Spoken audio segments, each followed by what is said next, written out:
It is a perfect afternoon for baseball here at the Big A. The Angels trying to wrap up this three-game set, looking for a sweep of the visiting Baltimore Orioles. And, of course, last night with the victory and Texas losing against the Chicago White Sox, the Halos in extra innings nicely picking up a game in the standings, now 5 back. We welcome you inside the Big A and back to Angels baseball here on Fox Sports West. I'm Victor Rojas along with my partner Mark Gubiza. This afternoon, Mike Scioscia turning the ball over to a veteran. Even though he's just 29 years of age, Jerome Williams has been through a lot over the last several seasons, looking for his first victory since 2005, this being his first start since 07. Yeah, Victor, he's reinvented himself. When he first came up with the Giants, he was a power fastball type of guy, 95, 96.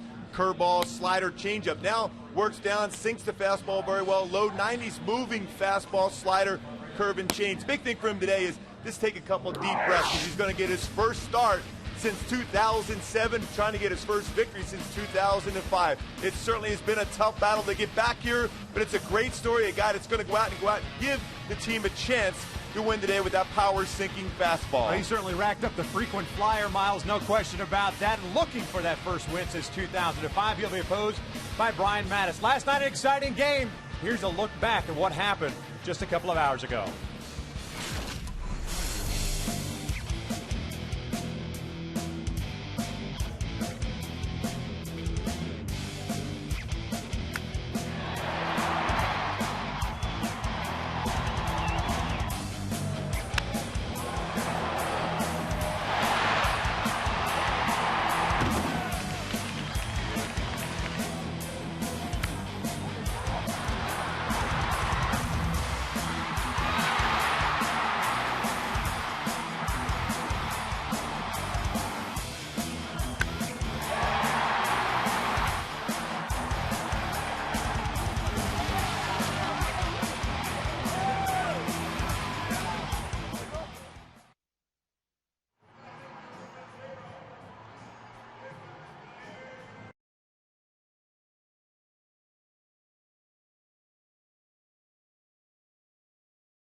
By Hyundai, introducing the Hyundai Assurance Trade-in Value Guarantee. See your Hyundai dealer for details.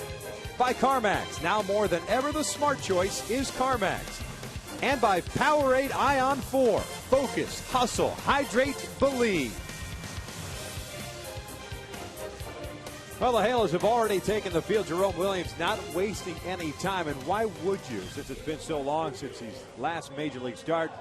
He's a little bit antsy, wants to get out there, start throwing the baseball, and it's good to see him out on the mound. A great story. We'll talk more about him as the game progresses. Let's take a look at the lineup for the Fighting Showalters. The Baltimore Orioles at 47 and 76 have J.J. Hardy leading things off at shortstop. Nick Markakis is in right field.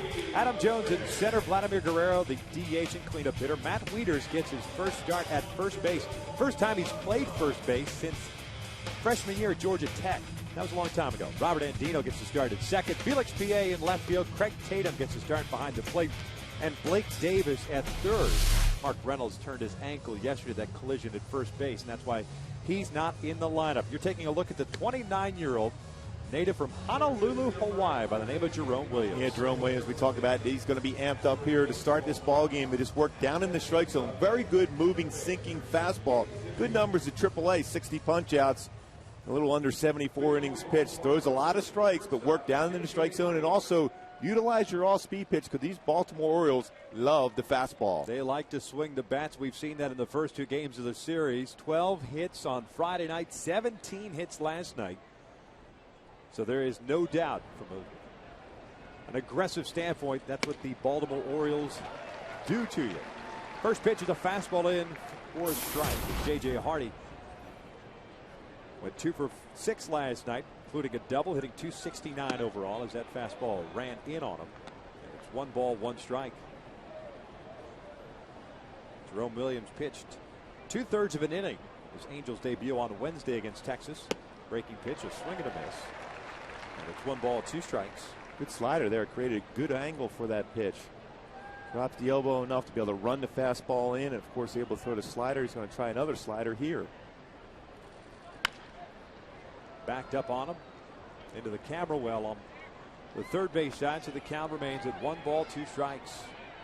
Williams in his career 23 wins, 29 losses, a 4.25 ERA. All of those in the big leagues. This one's cued off the end of the bat, and it stays foul. A total of 426 innings in his major league career, 409 hits allowed.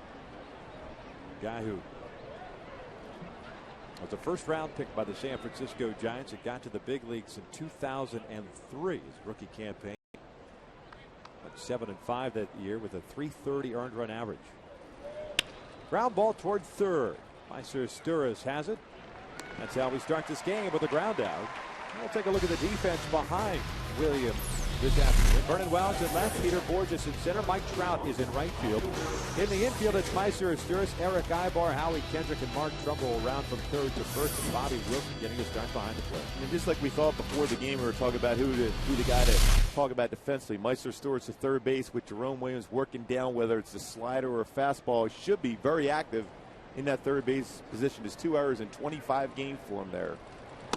Markakis takes a fastball down and in. Markakis went 3 for 6 last night. .289 average, 13 home runs, and 58 runs batted in. Didn't miss by much. And it's 2 balls and no strikes. It's a pretty good spot. Where Williams is going to try to live right around the knee level and try to sink it in and away. There's a strike. Kerwin Danley is calling the balls and strikes. Paul Noward is at first base. Doug Eddings at second base. No foul lines near him. And Dayton Dubuque over at third base. Swing and a miss. 2 balls, 2 strikes.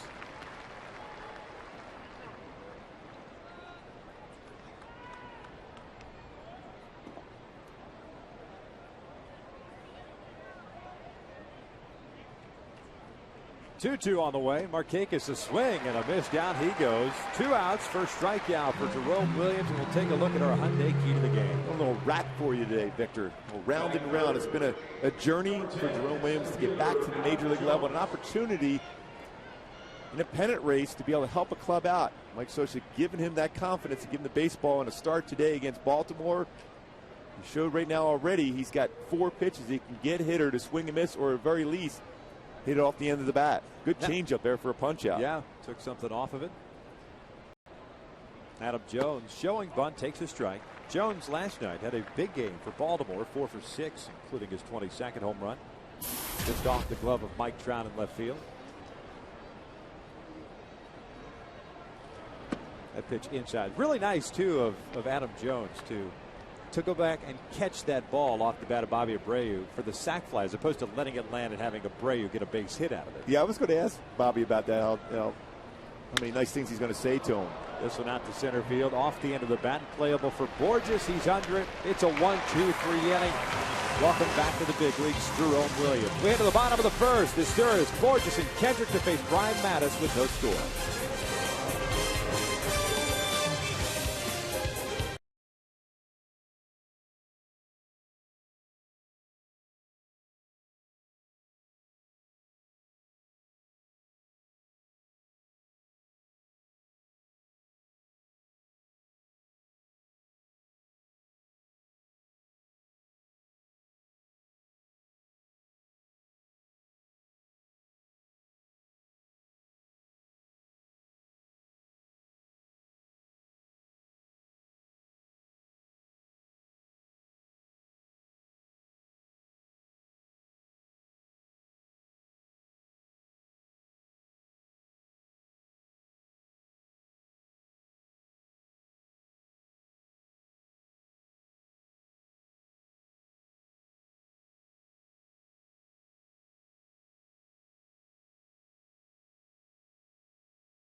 '59 with a 3-game winning streak going right now. Meister Sturis leading things off at third base. Peter Borges will bat second and play center field. Howie Kendrick at second base. Torrey Hunter, the cleanup hitter, serving as a DH for the second time in the series. Mark Trumbo is at first. Vernon Wells in left field. Eric Ibar, the shortstop. He's the guy that sparked the rally with that leadoff base hit off Kevin Gregg last night. Mike Trout in right, and Bob Wilson doing the catching. Taking on the 24-year-old left-hander from Phoenix, Arizona by the name of Brian Mattis. The guy, although the fastball isn't quite back to where it was last season, it will be rushed up there at 88 to 92. Curveball, slider, changeup. There's a lot of strikes, but he's been getting a lot of pitches up in the strike zone. 10 home runs and a little over 32 innings pitched. It's a lot of home runs allowed. Yeah, Meister takes a strike. Sturis did not play last night, hitting .269 on the year, 5 home runs and 29 runs batted in. Got a .286 batting average against left-handed pitching this year, and Mattis misses outside.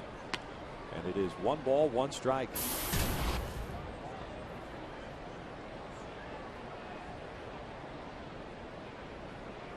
A very fast road to the big leagues for Brian Mattis. First round pick, 4th overall in 2008. And his first year of professional baseball in 2009, just climbed the ladder, made 8 starts with the O's. In 2009, went 5-2. But last year's first full season, Sturis fouls it off to the right. It's still 1 ball, 2 strikes. Brian last year, a 10-12 record, a 4.30 ERA in 32 starts, and a guy that Buck Showalter and at the time the pitching coach Mark Cotter were counting on to key this rotation for Baltimore. Did not work out. This one bounced over to third, has it go off the body of Blake Davis as Sturis will reach. More than likely an error on Blake Davis. And it is his 3rd of the season. We'll take a look at the Orioles defensively. Now we'll actually show the replay first. Laid back on it on that short hop. Yeah, let the baseball play him. It's a tough hop. Gets him in the chest area as he tries to get the glove up in time, but took his eye off the baseball and ends up being an error. And a good start here for the Halos. See if they can take advantage of the mistake made. 83rd error of the season for Baltimore. And we saw that last night actually going to play a role in the Angels' victory as Peter Borges steps up here, showing bunt, takes a fastball away. 1 ball, no strikes. Borges has been on a tear. A .282 average, 7 home runs, 28 runs batted in. He went 3 for 6 last night, extending his hitting streak to 7 games. In the month of August, a .375 batting average. Takes a fastball for a strike, and it evens a count. 4 home runs, 7 runs batted in for Borges in August. Seeing the ball much better, shorten up his stride, flatten out the bat so it's not straight up and down, more difficult to come through the baseball. A good adjustment for him, not swinging a lot of pitches out of the strike zone also. Here's the 1-1. Shot foul. And it's 1-2. Wow, nice play in the stands.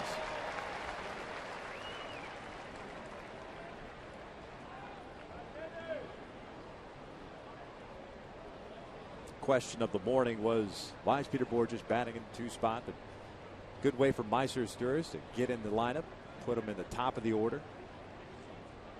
You got a guy that can handle the bat, though has been handling the bat well of late. Borges, as he fouls this one back. So if you want to do some things, especially with a left-hander on the mound, you had 2 guys that are pretty good at making contact, especially of late with Borges in that 2 spot, setting up Howie Kendrick and Torrey Hunter. Peter Borges in .336 against left-handed pitching, though.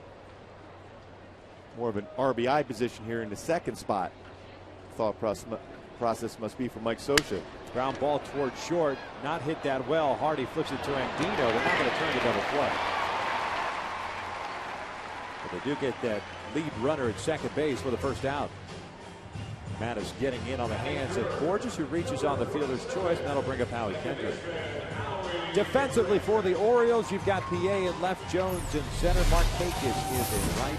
On the infield, it's Davis, Hardy, Andino, and Weeder from third to first, and Tatum going to start behind the dish. You mentioned earlier, Victor, Matt Weeder's getting his first start at first base. Hasn't played that position since college. He was out here earlier today working on the throws across the diamond from Blake Davis at third base. So interesting to see how he develops as far as getting off to first, especially when you're trying to hold a runner like Peter Borges. The footwork, very important for a first baseman. As soon as that ball is released, to get out in front of the base and be able to field the ball and make that throw to second if it's hit to you. Howie Kendrick with a 1 ball, no strike count. It's upstairs, 2 balls and no strikes. Howie went 1 for 4 yesterday with a double and an RBI.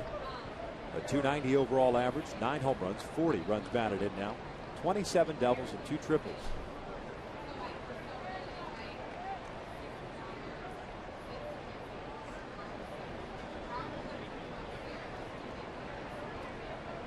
Two-0 pitch. Here's a strike. It's 2-1. In Chicago, the Rangers right now getting shut out by the Chicago White Sox. It is 5-0 Pale Hose in the bottom of the 5th inning. Derek Holland got the start for Texas. So while others may not be scoreboard watching, we are every day. Now we are swinging a miss, and it's 2 balls, 2 strikes.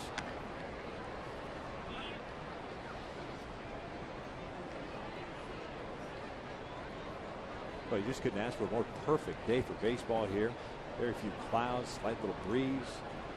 Temperature in the upper 70s.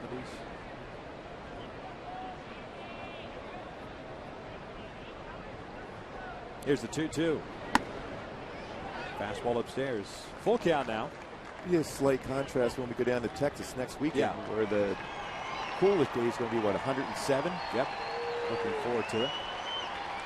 Shorts and flip-flops. Yes. See if Borges takes off here, even with a left-hander on the mound. With 1 out. Peter reaching on the fielder's choice. He takes off. This one's shot to right field, a base hit. Borges had the stutter step for a second, but he's easily going to get to third. It's a base hit for Howie Kendrick, and the Angels here in the first inning have runners at first and third with one out. Torrey Hunter coming up. And Howie continues to hit left-handers well. Also 318 on the season. Real good swing inside out approach. Kept his head still. Bat perfectly through the zone as Peter Bourjos has to stop. Allow that baseball to go by him. And still cruises into third base on a first and third. Hit and run. But Dash is quick in everything that he does. It's unbelievable. Even when he gets slowed down, he's still quick. Halos last night 4 for 11 with men in scoring position in the series. 9 for 20. That's a .450 batting average. Here's Torrey Hunter. The first pitch is a fastball for a strike. Torrey with an 18-game hitting streak, matching the season high for the Angels. Howie Kendrick had an 18-game hitting streak this year. Had that 1 for 4 performance last night. The average of .259. 17 home runs, 64 runs batted in. The outfield pretty much straight around. The 0-1. Torrey fouls it back over the screen. No balls, 2 strikes. Now see if Torrey goes back to that 2-strike approach. We've seen him do so well during this streak. Back up the middle, line drives. Had his pitch to be able to try to lift and separate. Missed that one, fouled it back. Now think in terms of a base hit. Bourjos at third and Kendrick at first. 0-2 pitch. Swing and a miss on the off-speed pitch. 2 outs. So it's going to be up to Mark Trumbo. Well, he turned over that good changeup.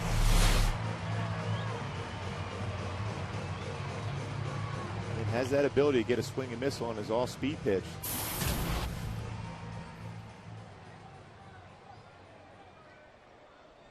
Trumbo steps up, hitting .260. Had a 3 for 5 night last night, including a double and an RBI. 23 home runs and 69 runs batted in.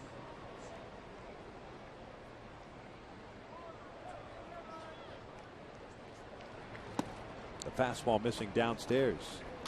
The Angels played from in front on Friday night, scoring 4 runs in the first inning, picking up the 8-3 win. And last night it was the Orioles striking first. The Angels playing from behind, falling down 3-0 in the top of the second inning. Trying to strike first here today. Trumbo fouls this one back on a fastball to hammer. A pretty good swing at it. The right-hander's hitting .369 this season against Mattis, including 6 home runs.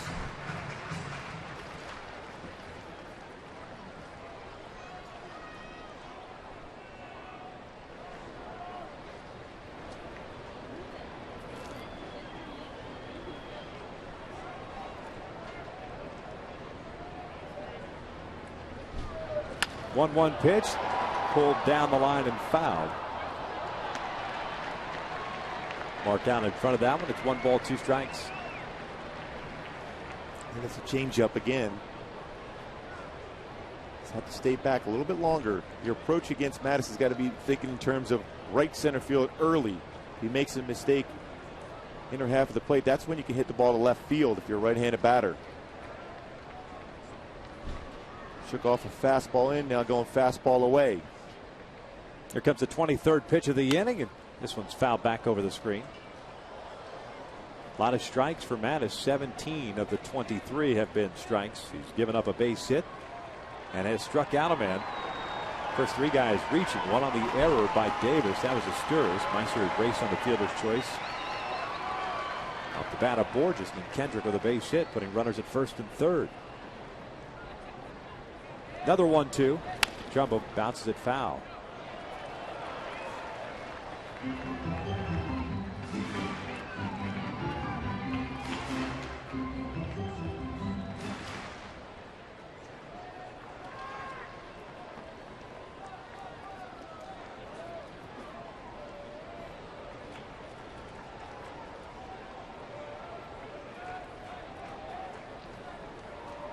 Another 1-2. Trumbo fouls this one off to the right. Fastball at 9. Mattis making his 8th start of the season. Spent a considerable amount of time on the disabled list. a strained left intercostal muscle from March 30th through June the 1st.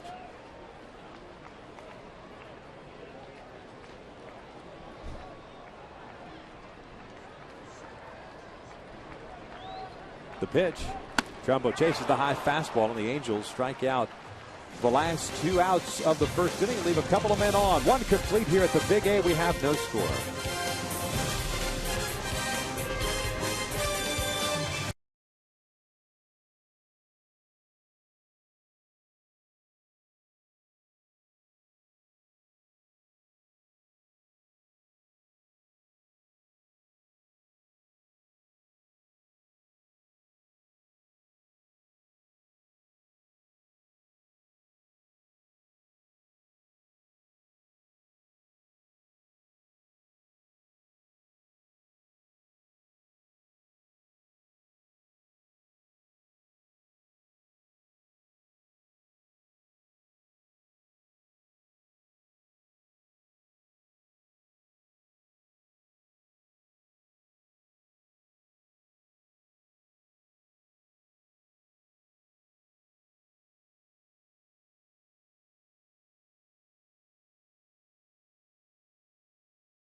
Leaving a couple of guys on base, and the tradition continues here in ceremonial first pitch. It is our pleasure to welcome in 2002 World Series hero Scott Spiezio to the booth. And it's great to see you, man. And I know one thing. I do not want to get you in a fight right now. Lift up the hand. He's got 2 World Series rings on, so that left hook could be dangerous. Yeah, that's it. It's all over. Yeah, usually I wear them on the right hand because of the pitch. I had to, transfer them. But yeah, that's a nice little brass knuckle there. That's pretty good bling.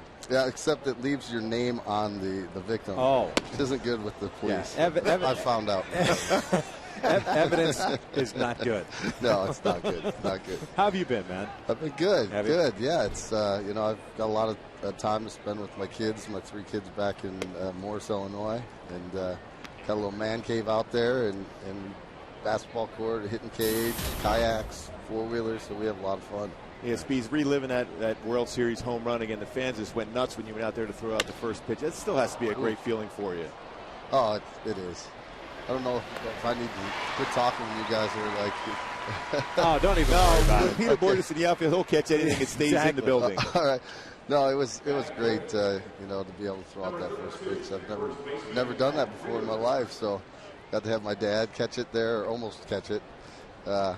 He told me to throw it higher, so it is my fault. You have to listen to Dad, that's for sure. That red jacket is kind of like a straight jacket, so hold my arm down a little bit. My 2 kids being on my side, it's the first time that really all of us got to experience anything like that together as a group, as a family, and my sister and my nieces and nephew, and brother-in-law, my mom, sister. My sister's birthday was yesterday, so. It was great. It's really an amazing day for you then. Yeah, it is. And Angels have always been a first-class organization. And I still treasure coming back here and seeing the smiling faces. That's all you see out here. And it's just amazing. And the fans have always just had a real special place in my heart. I felt like as a group, we did that. We hit that home run. And, when it went over the fence, just the elation that I heard and the unbelievable noise. It's the loudest moment I've ever heard in my life. It was just an amazing group experience. Now, at that point, when you hit that home run, did you have that sense when you got back to the dugout? You could see that excitement that World Series was going to be yours after all, even though you were still Game 6. You just felt that all of a sudden that World Series turned around. It looked like the Giants were going to win, and instead, you guys end up winning the whole thing. Yeah, one of the things I said is when I got to home plate and saw Troy Gloss and Fulmer, see the look in their eyes, and then the first two people were Mickey Hatcher and Darren Erstead, and the look in their eyes, I said that they almost ripped my arm off, giving me high fives. I could just see the whole, Eckstein, I could see the whole dugout, just their eyes had just changed, and we knew we were going to win it, And then Erstead went up, hit a home run. I think he had a broken hammock bone. Hit a home run like in the first pitch, top of the bottom of the next inning, and then we had the great pitching staff, the great closers coming in there, K-Rod and then Percival. I knew that once we got ahead there, with some clutch hits, Gloss, Garrett Anderson. We had some amazing at bats the next inning to put us ahead, and so that's one thing about that team is we had so much character and so many guys that would pick each other up. I knew that once we got that little bit of kick, little spark, that we were going to come back and win it just like we had all year. Hey, Scott, Bob, we appreciate it, man. Jerome Williams going really fast, a 1-2-3 inning. It's great to see you. Great. Thank you guys so much. Continued success with the band and everything with life, man. Appreciate it. Right. Thank you, guys. Scott Spiezio kind enough to join us. We had to the bottom of the second. You guys take care. Score. Great seeing you.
Texas Rangers losing to the White Sox 7-0 that game in the bottom of the 5th inning. Vernon Wells, Eric Ibar, Mike Trout to face Brian Mattis here in the second. Mattis delivers wide for ball one. Vernon scored the winning run last night. He was the pinch runner, taking over for Hank Conger. He was taken out of the game to that collision with Mark Reynolds at first. It's 2 balls and no strikes. Vernon 3 for 4 in his career against Mattis, including a home run. Mattis got into some trouble and got out of it via the strikeout, getting Hunter and Trumbo to punch out to end the first inning. 2 balls and 1 strike. 201 average for Vernon, 17 home runs, 46 runs batted in. Was in the lineup on Friday night, went 1 for 3. Outside, 3 balls and 1 strike. Real good hitters count 34 career home runs against Baltimore pitching.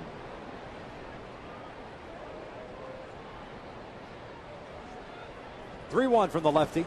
Vernon chopping this one up the line. Davis waits back on it and it goes in and out of his glove. There's going to be a bang-bang play at first base if Davis comes up with it. And it's his second error of the game.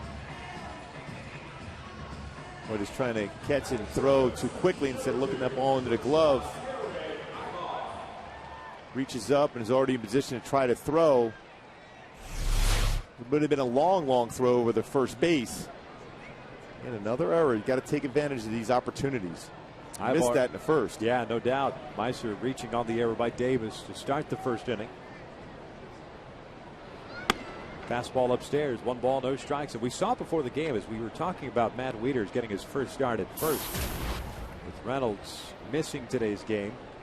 He was taking ground balls before the game, as was Blake Davis at third. It's just a different speed, different scenario, different atmosphere during a game as opposed to just kind of taking fungos from someone at home plate. The big thing, the baseball off the bat is different in the game because you have a pitcher spinning the pitch up there, so the ball off the bat is going to be different as compared to this, to coach hitting ground ball after ground ball to your right, to your left. To go read and feel when the ball's hit off the bat during the course of a game. That's the one thing that Buck Showalter loves to stress, the fundamentals. He's certainly not afraid to have infield practice or outfield practice during batting practice or before batting practice. It's got to be a frustrating season for Showalter. His first full season. And no doubt changes forthcoming. They have some talent. They've got some youth, especially on the pitching side, if they can get it all together. Runner goes. Ivar linesman to right. Vernon's not looking up. He's going to get doubled up. 2 outs.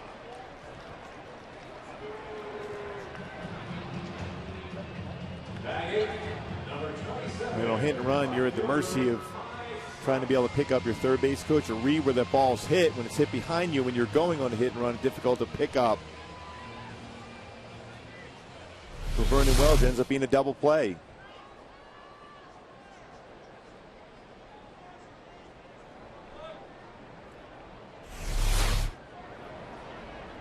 Here's Mike Trout with 2 outs and nobody on. I was watching that replay. He did peek back and looked over his right shoulder. Initially, I didn't think he was able to read it. It looked like he looked back and saw it was going to right field.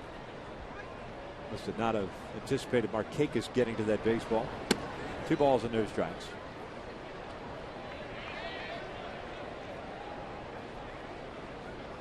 Well, there was plenty of double plays last night for sure. 4 turned by the Angels, 3 by the Orioles. 2-1. Trout last night went 0 for 4. Was hit by a pitch, and it was a big hit by a pitch with 2 strikes in the 12th inning. That put runners at first and second for the Angels with nobody out. 2-1. Drives out to left center field. Adam Jones going back, pulls up. That one is a short hop off the fence. Trout will stop at second with a 2-out double. Third major league double for Trout. That was a nice swing right there on that pitch. Short, compact. You see how short that swing is for Mike Trout. Hops the ball, good decision. He's into second base easily. Don't need to try to stretch that out to third. You're already in scoring position.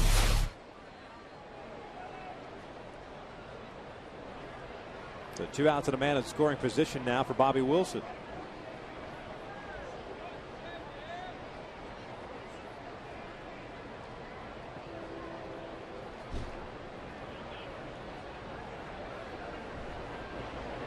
Breaking pitch, drops it for a strike. Bobby hitting 183.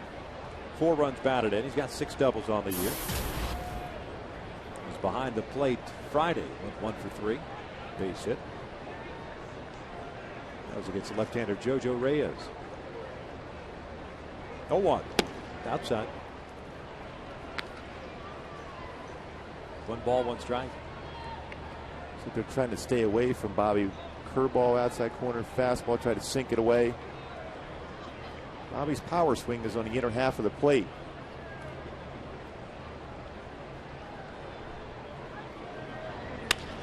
Loops this one out toward left field. This one chasing Felix PA. It's starting to carry, going back, and that will drop. Trout will score. Bobby Wilson in at second with an RBI double. It's 1-0 Angels. And a couple of 2-out doubles produce the run. Felix PA didn't look like he read that baseball real well. Day games here at the Big A, the ball will carry exceptionally well. Trout able to score a run. Ball up. Bobby hit that ball well. Yeah, getting spin around trying to make that play going over his shoulder, but off the wall for a double for Bobby. 5th RBI for Wilson. 7th double of the year. Here's Meiser Asturis, the leadoff man.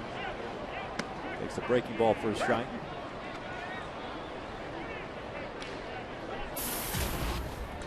Back-to-back 2-out doubles by Mike Trout and Bobby Wilson, the 8th and 9th hitters in the lineup. Asturis 0 for 1, reached on the error by Davis at third. Chops this one toward short. Going to be a tough play for J.J. Hardy, and he's not going to have a play. That's an infield base hit.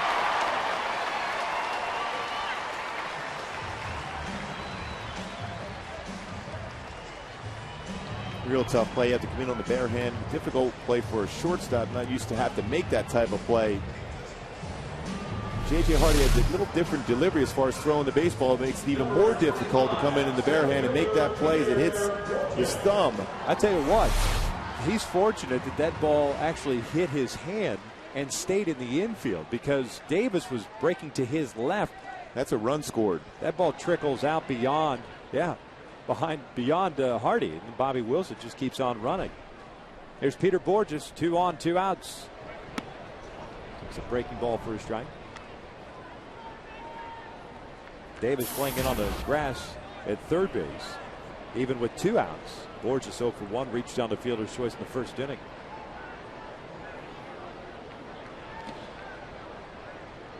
A 1 pitch tied him up with a fastball. It's 0-2.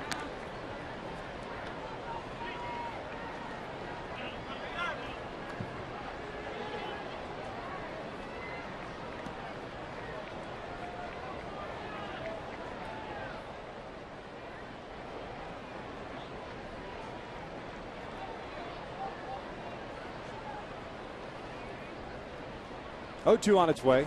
Borges lines one to left field, a base hit. Bobby will score. It is 2-0 Angels. 4 straight 2-out hits. Yeah, you love to see that productive 2-out swings. Peter Borges again, 2 strikes. Simplified his approach, shortens his swing, shortens his stride, and punches that ball by.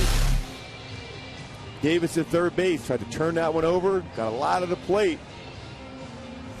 Borges with that good swing there, short, compact swing through the hole for another RBI. Getting 29 on the season.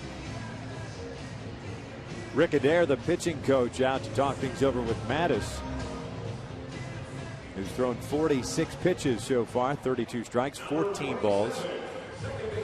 Got a big double play that made it 2 outs and bases clear, but it gave up the double to Trout, the double to Wilson, infield base hit to Asturis, and now the RBI single to Borges.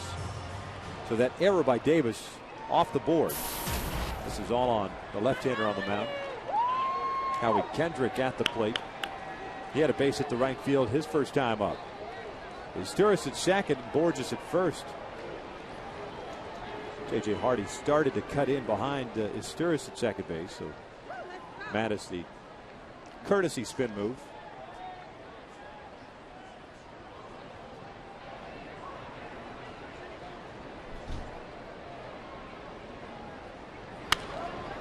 Foul off to the right.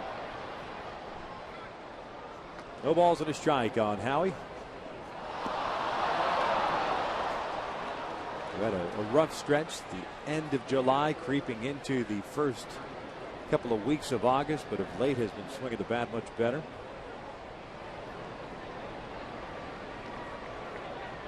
The 0-1 pitch. It's outside.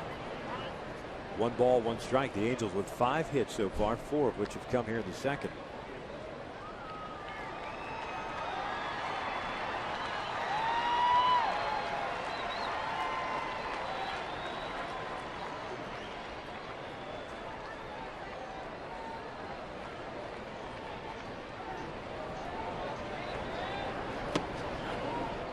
Two balls and 1 strike.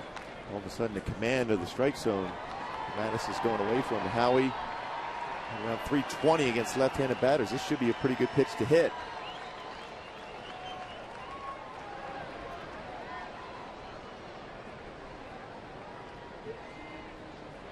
Meiser getting a pretty good lead over at second, as is Borges at first.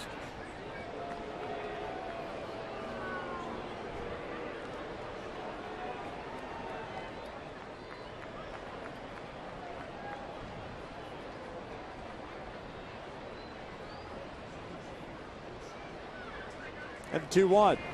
This one shot to right field. Markakis has a lead on it. He will track it down for the third out. The Angels strike first. They get 2 runs on 4 hits, all coming with 2 outs. Through 2, the Halos lead it 2-0.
At 2-0, Jerome Williams facing the bottom third of the order here in the third. PA, Tatum, and Davis. He has retired the first 6 guys that he has faced, including a couple of strikeouts.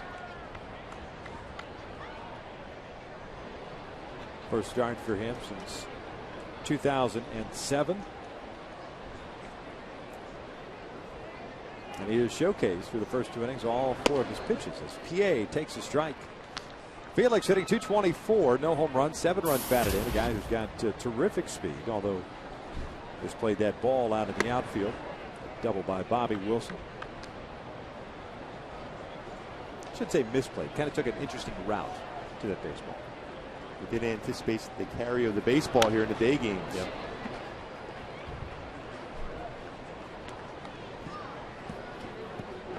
And Jerome ahead of the count at 1 ball, 2 strikes.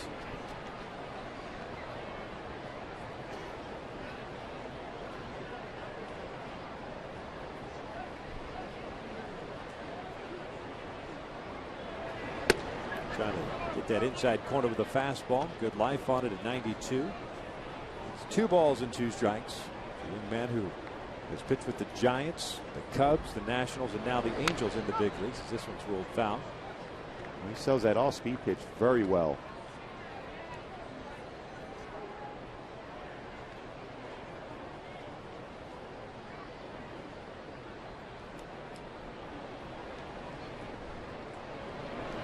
Inside. Full count.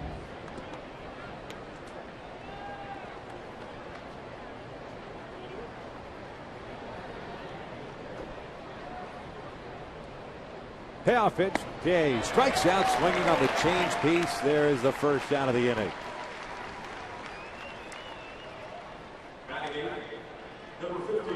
Fans follow the Angels at foxsportswest.com/Angels to be sure to vote for the Angels poll question: who will win the American League Central, the Tigers, the Indians, or the White Sox? Tigers trying to sweep the Indians. They lead at 8-7. That game in the top of the 8th inning. The White Sox leading the Rangers now 7-0. That game in the bottom of the 6th. White Sox here on Tuesday, Wednesday. Yeah. Mark Burley on the hill for the White Sox, so he takes a lot of time in between pitches, doesn't he? Yeah. Yeah, don't blink. Irvin Santana, Jared Weaver. Yeah, bring your food early.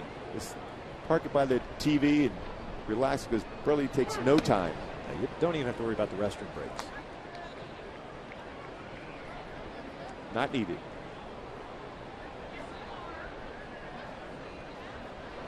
1-1 to Tatum, a swing and a miss. It's 1-2. There's the matchup. Mark Burley and Irvin Santana on Tuesday. And then Jared Weaver looking for his 15th win on Wednesday. He threw the ball very well. He got back that fastball command that he got away from up in Toronto. Swing and a miss. Down goes Tatum. That's 4 strikeouts for Jerome Williams through 2 2/3. Boy, as you watch him throw that pitch, he's got 4 quality swing and miss pitches. His changeup's been outstanding. His slider right here is nasty. I think it's a fastball. Then all of a sudden that late break, it's on top. His arm angle allows him to have a very good, sharp slider. And what I mean by that, he's a 3/4 type delivery, more conducive to have a very good slider from that arm angle, and he's definitely been throwing that well. So chopper foul off the bat of Blake Davis for strike 1. I mentioned the teams that he had played for at the major league level: the Giants, Cubs, Nats, and now the Angels. But he's also been part of the Minnesota Twins, the Los Angeles Dodgers, the Oakland Athletics organizations, all on minor league deals. He's pitched in Taiwan. He's pitched in Puerto Rico. He's pitched in independent baseball, where he was earlier this year in the Atlantic League. This one's lifted in the air to shallow right. So it's been a long journey for the right, and it's nice to see him. I like his energy, too. Yeah, absolutely. Got something to prove, a little chip on his shoulder. And so far, he's done a heck of a job. We head to the bottom of the 3rd, and the Angels still on top.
Courtesy of 4 2-out base hits by the Angels, and it started by Mike Trout's double to center field.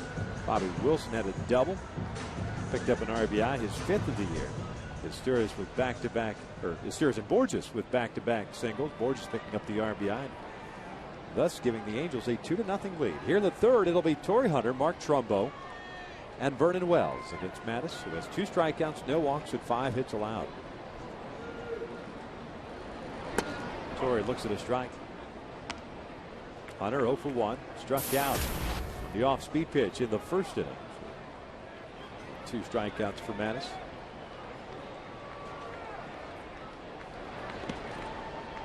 One ball, 1 strike.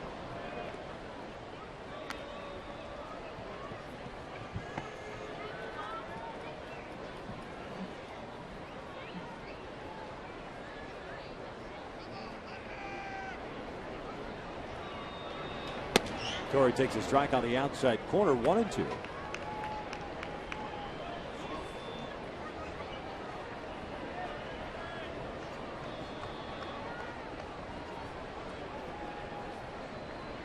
Mattis getting ready to deliver his 54th pitch. 2+ innings.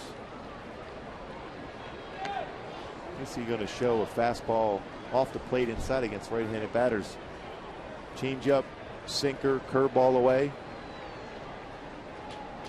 Back with a sinking fastball away again.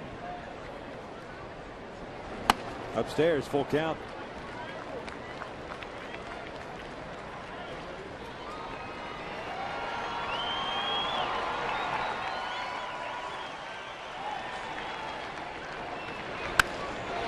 Torrey Hunter driving this one out toward right center field. Adam Jones got a good jump on it, and he will make the catch for the first out. Fans, the Angels are now accepting season seat deposits for 2012. When you place a deposit before August 31st, you'll receive the option to participate in 2011 pre-sale postseason ticket offer. For more information and to place your deposit, log on to angels.com/season seats.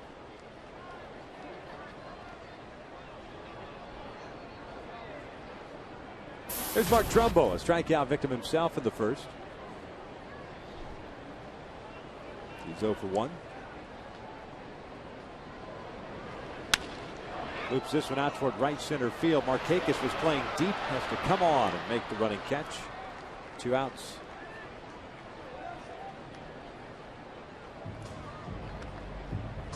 It's the power bats for the Angels. He's staying away a lot. Try to sink the fastball away, back it up with the changeup away, throw the curveball away. He will elevate the fastball away at times, but that's not by design. He's getting a little bit too quick with his mechanics and drops his elbow. He's trying to stay downstairs and away.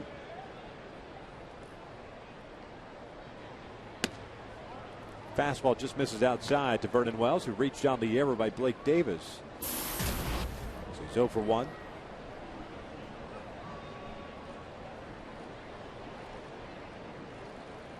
First time that Mattis has retired the first 2 guys to start an inning.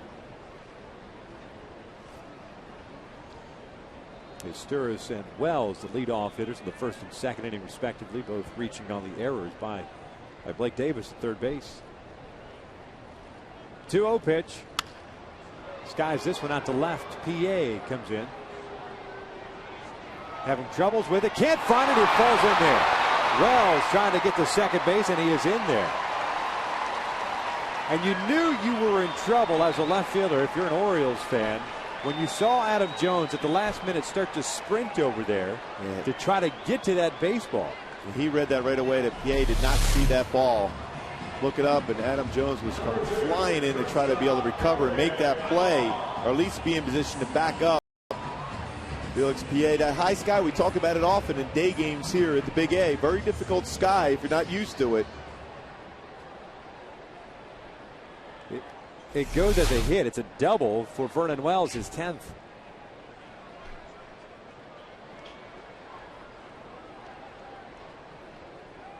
Here's Eric Ibar, 0 for 1.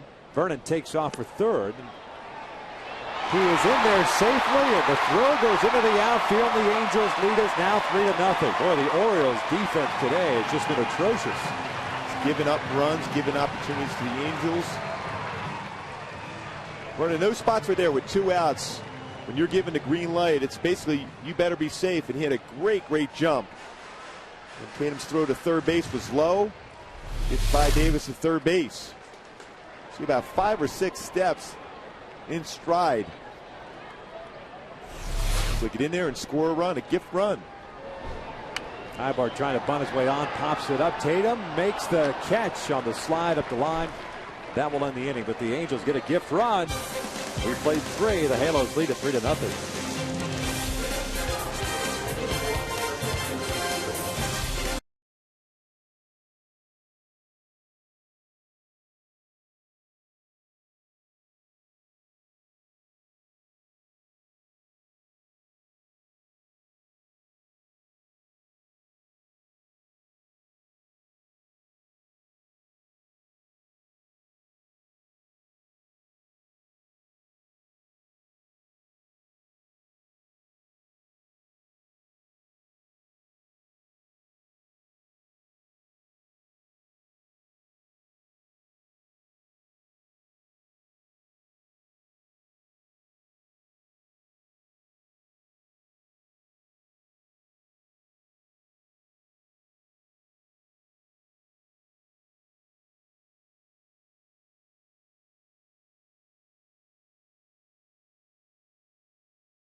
TNT trivia question for this afternoon. Who's the only pitcher to save 30 or more games with both the Angels and the Orioles? One guy. I gotta lay low now. I know that one. You gotta lay low. Yeah. All the time, or just for this question? This question. I'll take my time. Nice. Top of the order, J.J. Hardy to lead things off here with the Angels up 3-0. Which is a strike on the outside corner. Jerome Williams, 4 strikeouts, no walks. Hardy 0 for 1. He grounded out to third base to start the game. Breaks his bat, loops one to left field. That's a base hit. Ibar going out there, has it. Hardy will stop at first base. What a play by Eric Ibar. First base run of the game for Baltimore. Boy, great run on that fastball in on the hands of J.J. Hardy. That's what you want to do with the way his hands are starting up through his approach. Jams it, but Ibar going all the way out to the outfield. Great decision by him also, because when you got a pitcher like Jerome Williams with that movement, he's going to get a lot of ground balls, and you give yourself a situation here, the ground ball to an infielder, you get a double play. Instead of being at second base, and the ground ball can advance Hardy to third base.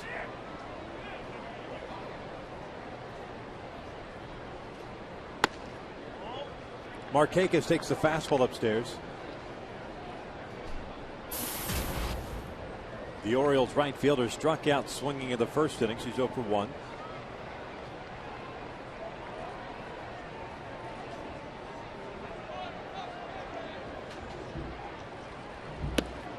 Missed outside. It's 2 balls and no strikes.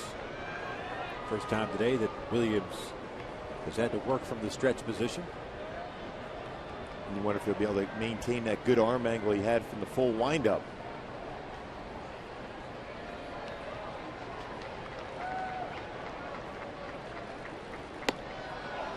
Two and 1.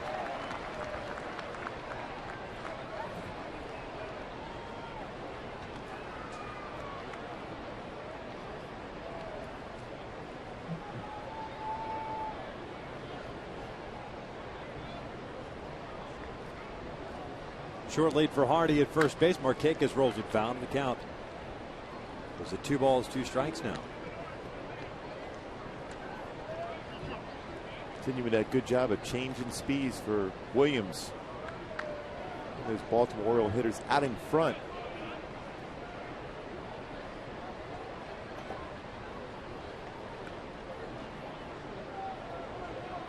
The 2-2. This one broken bat, base hit to right field. Hardy advances to second. So a couple of broken bat singles for Baltimore. They've got the first 2 men on here to start the 4th. Number 10, center fielder Adam Jones.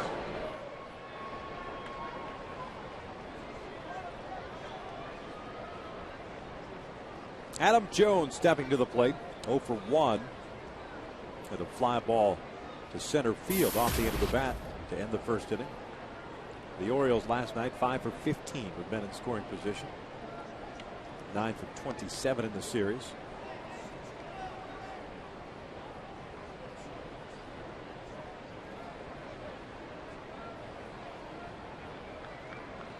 Jones has had a pretty good series overall. 4 for 9 with 3 runs batted in. Takes the first pitch strike on the breaking pitch.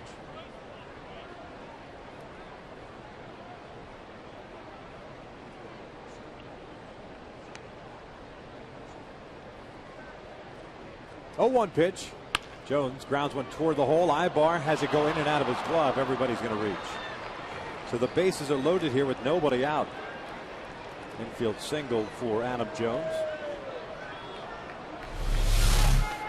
On the hole, prevented the run from scoring. It looked like Ibar may have been thinking about going to third base with that throw. A little easier play with Adam Jones with good speed running down the line, and Markakis good speed also going to second.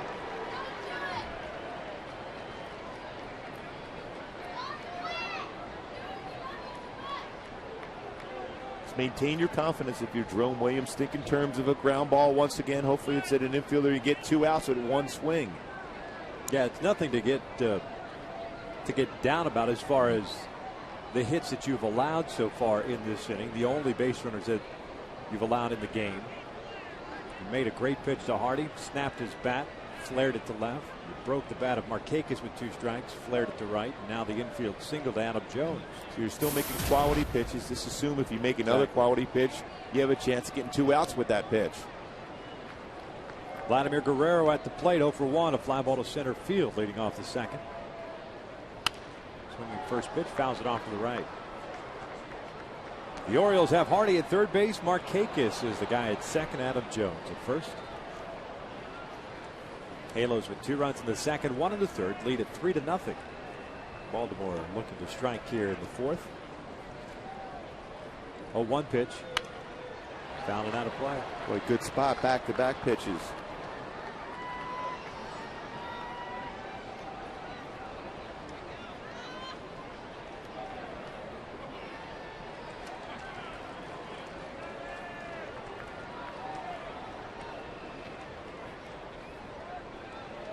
Going back outside the 0-2. It's fouled off to the right. Boy, from this angle, Bobby's almost setting up in the left-hander's batter's box. He wanted that pitch that far out because Vlad has tremendous plate coverage. He's way off the plate. The target's set off the plate. Again, that pitch, it wasn't a bad pitch, but if you go down a little lower, you're going to get a strikeout. Just missed off the plate. 1-2. Perfect spot.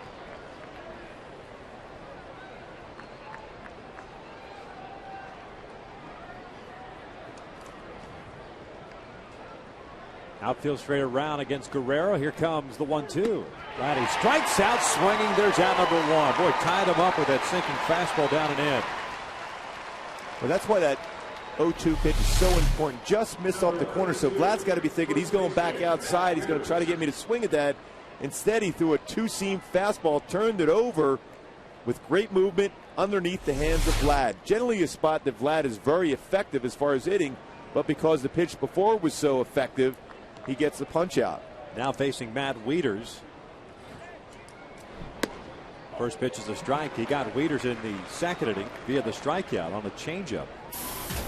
The strikeout of Guerrero, the 5th for Williams today. Still bases loaded at 1 out. Matt getting to start over at first base today for the first time in his career. The 0-1. Swing and a miss, off speed pitch. No balls, 2 strikes.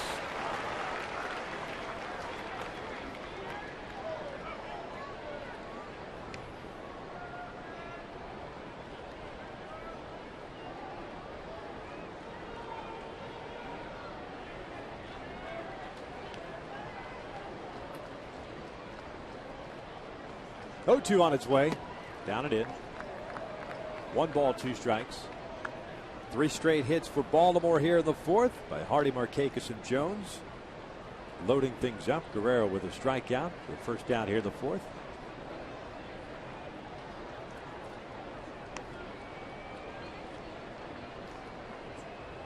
The 1-2. Fouled off to the left. The impressive thing about Williams so far today is that we've seen a lot of the off-speed stuff, the sliders, the changeup,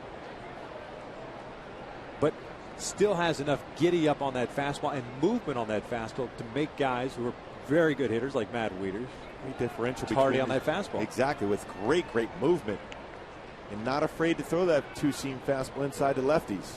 1-2. Going off speed, down and away. And it's 2 balls, 2 strikes. That's the pitch that got Wieters in the second inning. We wonder if he goes right back with the changeup again, or does he try to throw a 2-seam fastball inside? A couple different options for him. Especially 2-2, 3-2, you go fastball. This one fouled it off to the third base side.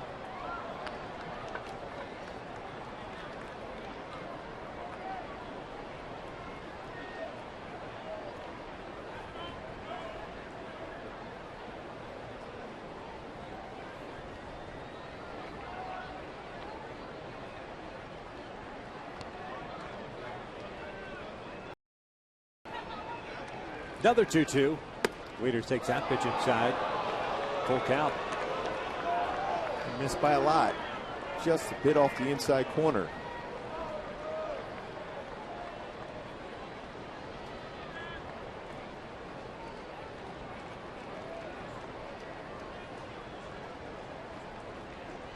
There comes the payoff pitch. Wieters rolls over this one to the right side. Trumbo goes to second base. They get the lead runner back to first in time. 3-6-1 inning-ending double play. And Jerome Williams loads him up with nobody out and gets out of it. Boy, that's about as good as you can do as far as 3-6-1, be in a position to stretch and get the play done.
And by Jack in the Box. Come try the new Jumbo Breakfast Platter for just $2.99 plus tax at participating restaurants.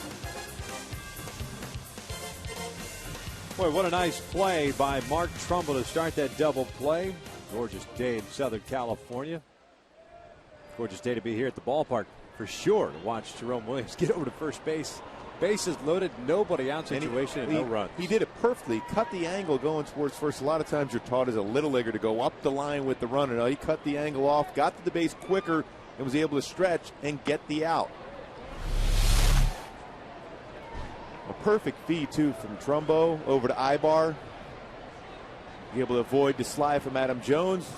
And being at the base, Williams able to step on and get the out. 2 balls and no strikes on Mike Trout. It'll be Trout, Wilson, and Asturias. 8-9-1 for the Angels here. Mike had that double that started the rally for the Halos in the second inning. 1 for 1.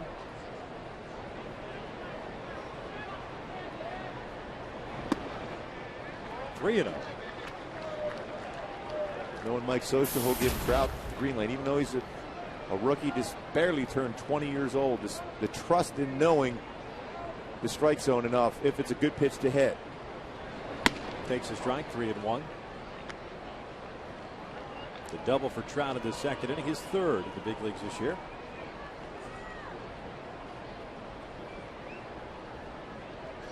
The 3-1. Down low, and that's a leadoff walk. So Trout's been on board twice today, and that'll bring up Bobby Wilson. Figuring a sacrifice situation. In Chicago, that game in the 8th inning, it's still 7-0 White Sox. Gavin Floyd shutting out the Texas Rangers. And Gavin Floyd, when he gets on a roll, is as good as it gets. Very good swing and miss curveball. Can rush it up there at 95. He's on a roll today in Chicago. Bobby takes a strike.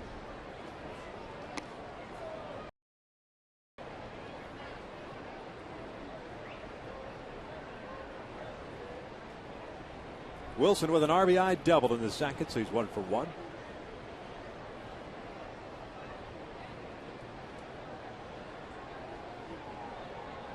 Trout's got a pretty good lead over at first base. Bobby drops a bunt on the first base side.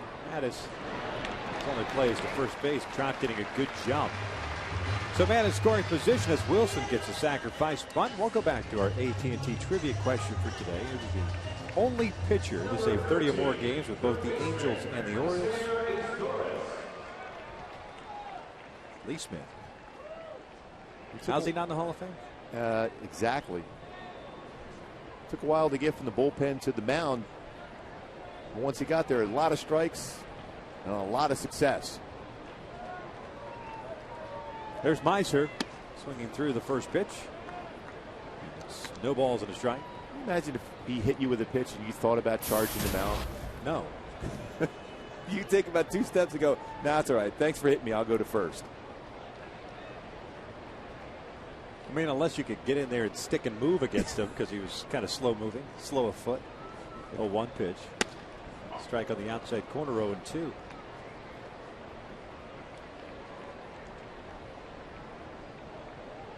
Is this a thought that you've had recently? No, I'm just thinking right now because he was gigantic on the mound. It seemed like when he released the baseball, he was basically shaking the hand of the catcher. Estura is pulling one into deep left field. PA going back, not going to get it. One hops the fence. That'll bring home a run. Meister on his way to second. It is 4-0 Angels.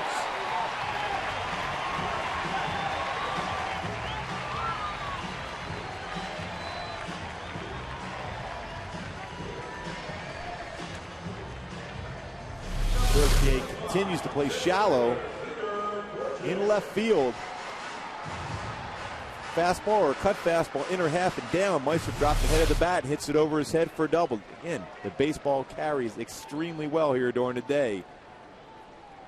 PA is still playing in shallow.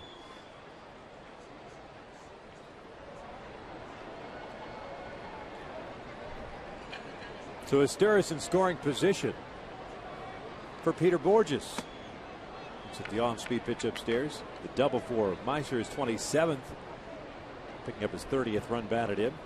2 for 3 game for Estura as he stands at second base with 1 out. Borges 1 for 2. Reached on a fielder's choice in the first, singled home a run. His last time up as he picked up his 29th run batted in.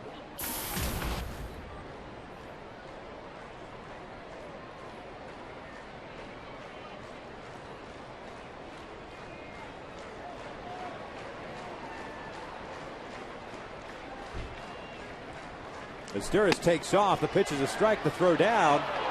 Not in time. They're still on base. Throw may have beaten him there. Buck Showalter is going to come out and talk things over with Dana DeMuth. Davis, the third baseman, seems to have applied, or he feels as if he applied the tag at time. That's the thing. The baseball definitely beat Meister, the third base for sure. It was a hesitant steal attempt on the part of Estura. It wasn't one of those where the minute Mattis kicked up his leg, he was gone. It was kind of he wasn't sure if he was going to do a spin move, and that's why there was a closer play at third than anyone anticipated. Yeah, trying to time him. A real good angle right here to see if the tag was applied to slide. Oh, yeah, he got him. He got him. There's not a whole lot of base for Meister to be able to get. Davis having that leg out. The part of the base was available for Meister was the back part of the base. That's where he ended up sliding. Real good angle here to see if a tag is applied. Got him on that the right leg, I should say. Bringing the infield in now. 1-1 pitch. Borges lays off the breaking pitch. 2 balls and a strike. Halo's more aggressive even with a left-hander on the mound, but Tatum behind the plate today with Wieters getting started first. Wieters has been very good at throwing out would-be base stealers. It's a second stolen base at third. 2-1 pitch. Downstairs, 3 balls and 1 strike. Estura's picking up his 8th stolen base. You know, we've talked to Peter about his ability now not to chase pitches. There's a couple pitches early in the season he would swing at that slow curveball down and into the dirt. Sinking fastball away. His approach is much more confident. Here's the 3-1. Borges rolls it foul.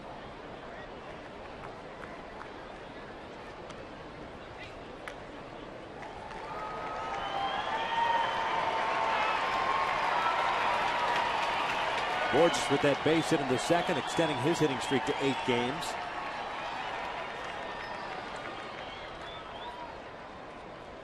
And Mattis has thrown 77 pitches with 1 out here in the 4th inning.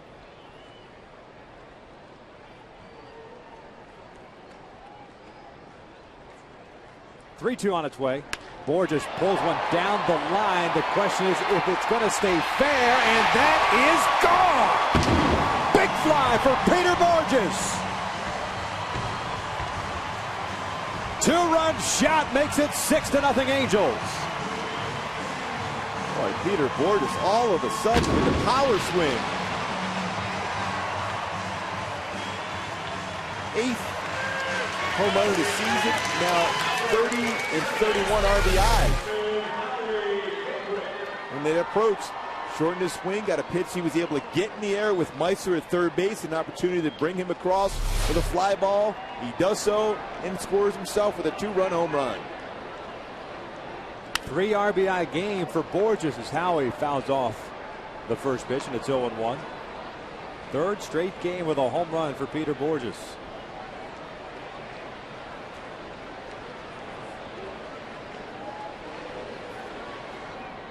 0-1 pitch. Outside corner. 0-2.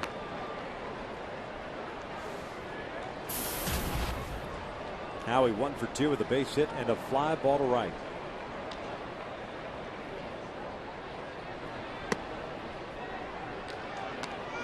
Orioles have action going in their bullpen now as Brad Bergeson begins to loosen. Bergeson pitched in Friday's game. Didn't miss by much, but it missed in. 2-2. There's Bergeson.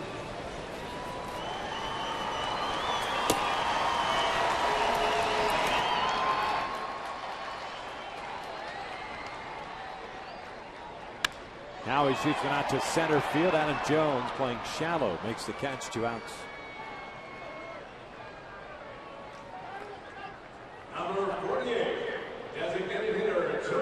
Just thinking back through the first 3+ innings here, and just,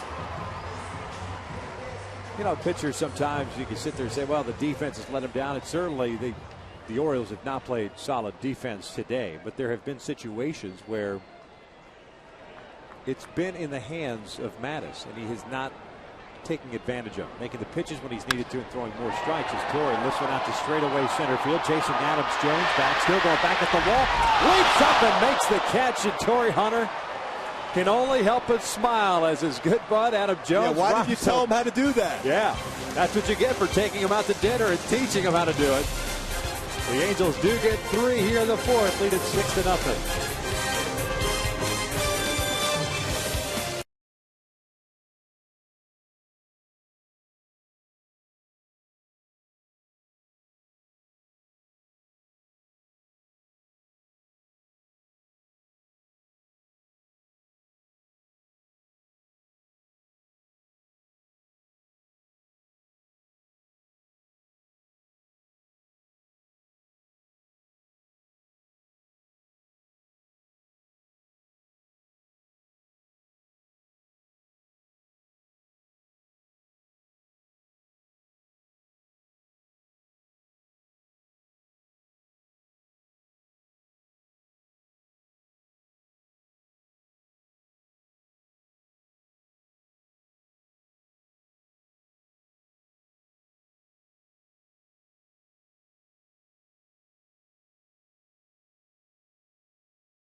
home run. Torrey's never taking him out to dinner again. Yeah, no way. Lose my number. Don't ever buzz me. Don't text me. Yeah, that's it. That's the respect I get.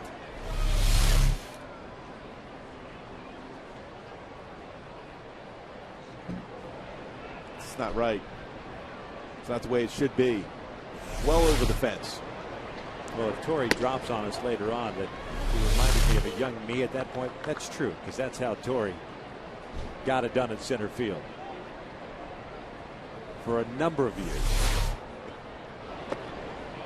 When you're on a hot streak like Torrey is right now, you could smile about that. If you're struggling, you hit a ball that well and the guy makes a play, it's a little bit different reaction.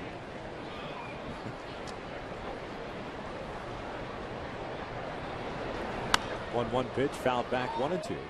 There's got to be somebody in the dugout giving him grief about warning track power, especially in a day game, right? Especially after Peter Borges has gone 3 games in a row. Borges has gone 3 games in a row. You could actually get the statutes. Have you seen how many home runs Brian Mattis has allowed in his 7 starts this year? And all you could do is get it to the warning track?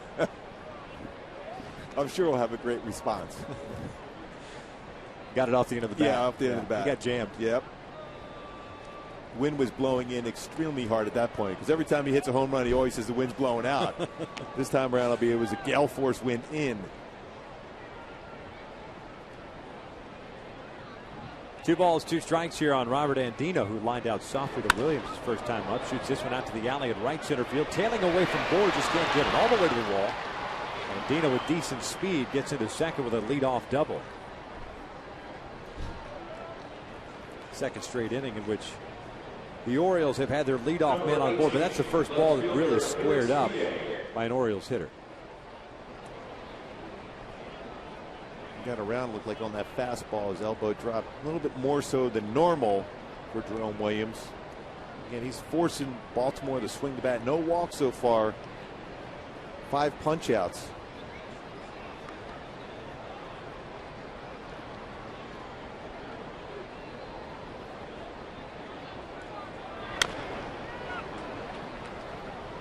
No balls and a strike on Felix P.A. Struck out swinging in the 3rd inning. 5 strikeouts for Jerome Williams. No walks, 4 hits allowed. The Angels have given up some runs to work with. 2 in the 2nd, 1 in the 3rd, 3 in the 4th. 0-1 pitch. Strike on the inside corner. 0-2. Nolan Reimold got the start in left field the first 2 games.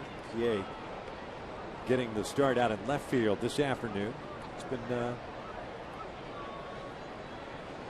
somewhat of an adventure for Felix out in left field. Breaking pitch, pulled foul. One thing you want to guard from if you're Jerome Williams is not think in terms of I got to get through this inning to qualify for win. I have not won a game at the major league level quite some time. You think in terms of keeping pitching the way you've been pitching the first 4 innings, work down, change speeds, and continue the way you're throwing. 0-2 pitch out to center field. Borges going back on it, still going back, and he will make the catch over his shoulder. And Dino got caught between first and second. Bad base running, and that's why he's still sitting at second base. Well, that's one of those plays too. When you have speed like Andino has, if Peter Borges doesn't make the play, you're going to score anyhow, but at least be in position to be able to tag up. There's no way Borges is going to throw you out from that spot in center field. He's just going to be content getting the ball in. Never understood that, especially when you got an outfielder with his back to the infield.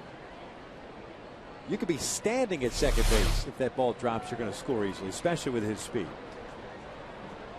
So 1 out man in scoring position. Here's Craig Tatum, the catcher, takes outside. Tatum a strikeout victim himself in the 3rd.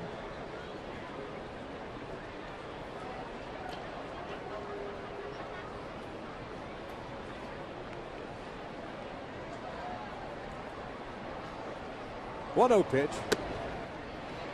1-1.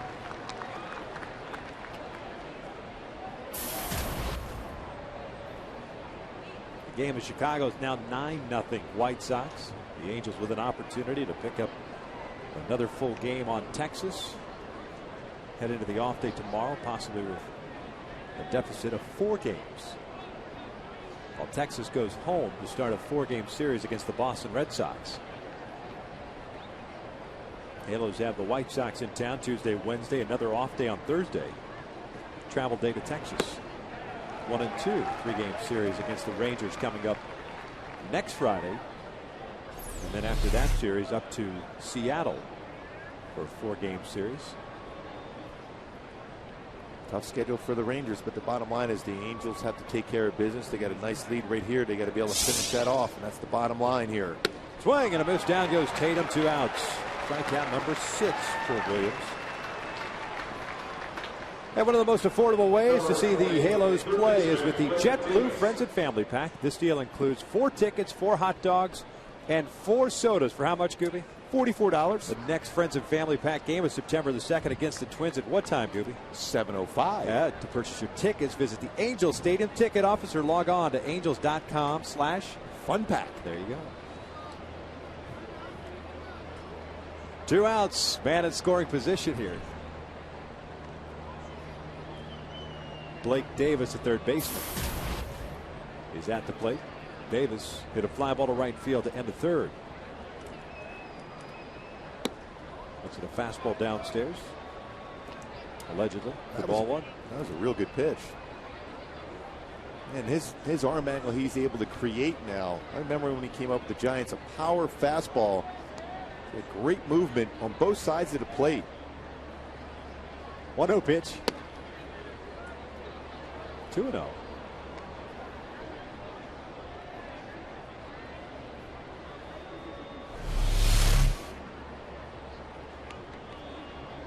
That's in the middle of the plate at the knees. Too good a movement. I like his effort, though. Every one was right in the same exact spot. Finally got the call. 2 balls. 2 balls and 1 strike.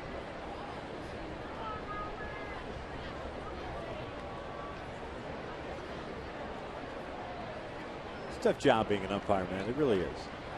This one, ground ball to short. Ibar has it. And Davis is retired for the 3rd out. A leadoff double is stranded at second base. We head to the bottom of the 5th inning. The Angels leading it 6-0.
Nothing, and here in the bottom of the 5th inning, it'll be Trumbo, Wells, and Ibar against a new pitcher on the mound for the Baltimore Orioles. Brad Ferguson takes over for Brian Mattis, who lasted just 4 innings, striking out 2, walking 1,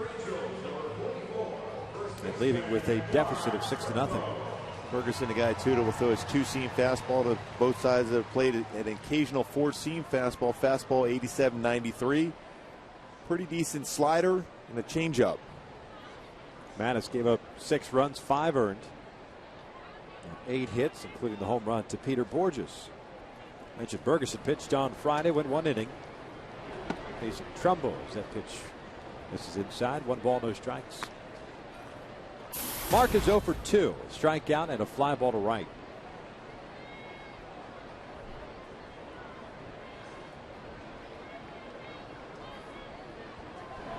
Outside.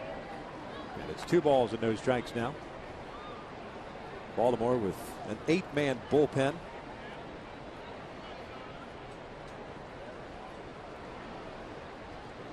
So plenty of arms out there. Trumbo pops this one up in the middle part of the infield. Tatum comes out. Weeder's coming on. It's Tatum, the catcher, making the catch out of the snow cone for out number 1. And that baseball tried to work its way out of the glove. A lot of times you'll see somebody call off the catcher while it drifts that far into the infield grass.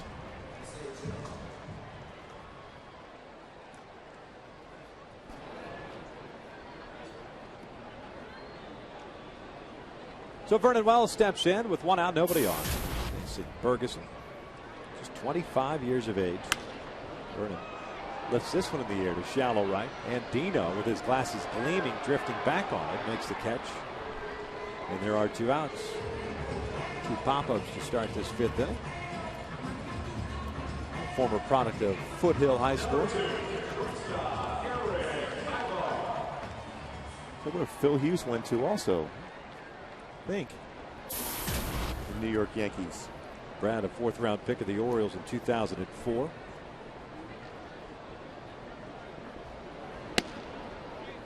In the big leagues, a couple seasons now, 19 games in 09 as a starter, 30 games last year, 28 as a starter, went 8-12 with a 4.98 ERA. Ibar takes down low. It's 2 balls and no strikes on Eric Ibar. 0 for 2, a fly to right and a pop-up. He tried to bunt his way on in the 3rd inning. Tatum did a nice job with the sliding catch. 3-0.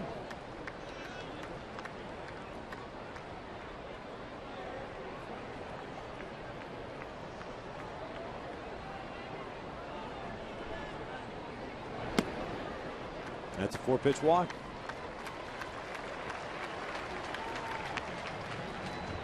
The important thing now is to see Eric Ibar not chasing pitches down and in.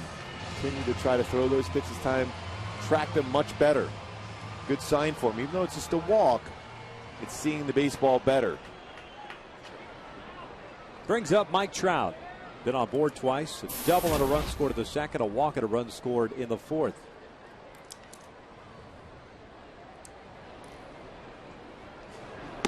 Takes a strike here. That game in Chicago just about over. It's the top of the 9th inning. 10-0 White Sox.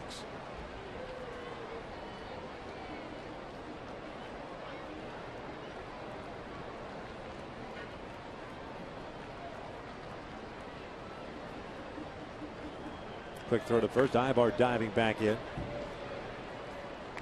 Low scoring game yesterday in Chicago. A 3-2 White Sox win.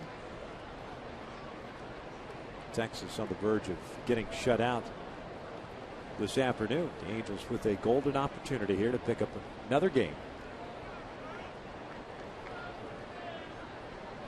Trout pulls one to left field, a base hit. 2nd hit of the game. Ibar advances into scoring position. Seems to be that theme. Good approach with 2 outs, another base hit. Talk about a compact power swing.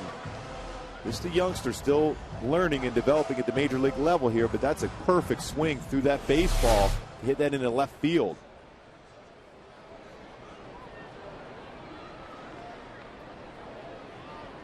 Two on and 2 outs. Here's Bobby Wilson. Kind of how the rally started in the 2nd when the Angels scored their first 2 runs.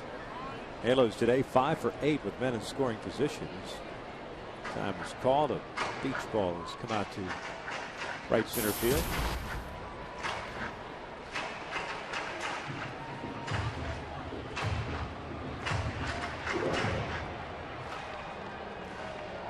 Might have been just a little bit easier for Adam Jones to just walk over with the spikes and that pop it. Might have helped out a little bit. Give your pitcher a better chance to keep a good rhythm on the mound instead of just wait for that It's called to finally slow down.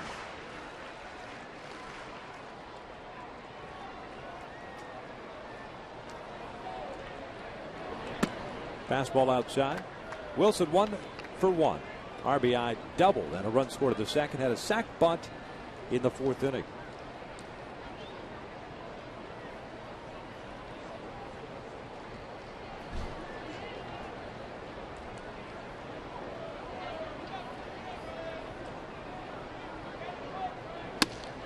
We got the fastball right where he likes it, just right through it. 1-1. Well, he was guessing with that pitch, too. With his late movement at the end. That's a pitch that Bobby can hit a long way.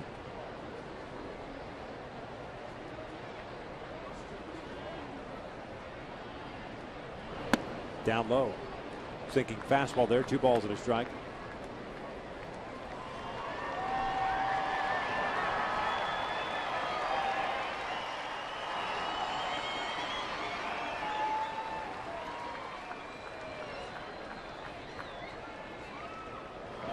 In tight, 3-1. As Sturris in the top of the order is on deck.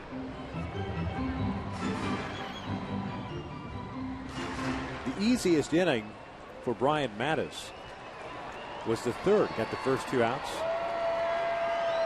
Able to double the Vernon Wells, which should have been the third out of the inning on a fly ball to left. Vernon scoring as the runners go. The pitch is ball 4, so no throw from Tatum, who alertly holds onto the baseball. And they're loaded up for the Sturris here with 2 outs. But in that third inning, it was just a minimum of 4 batters.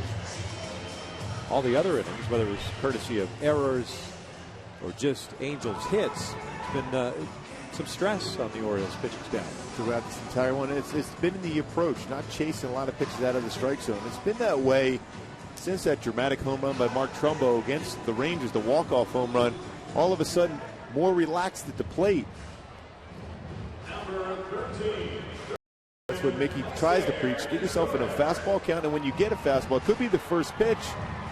Jump on that fastball, but get yourself in a good hitter's count if you can, and don't chase out of the strike zone.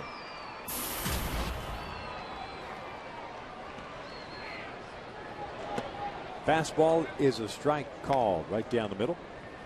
Meiser 2 for 3 with a single, a double, an RBI, and a run scored. Lays off that one. It's 1 ball, 1 strike.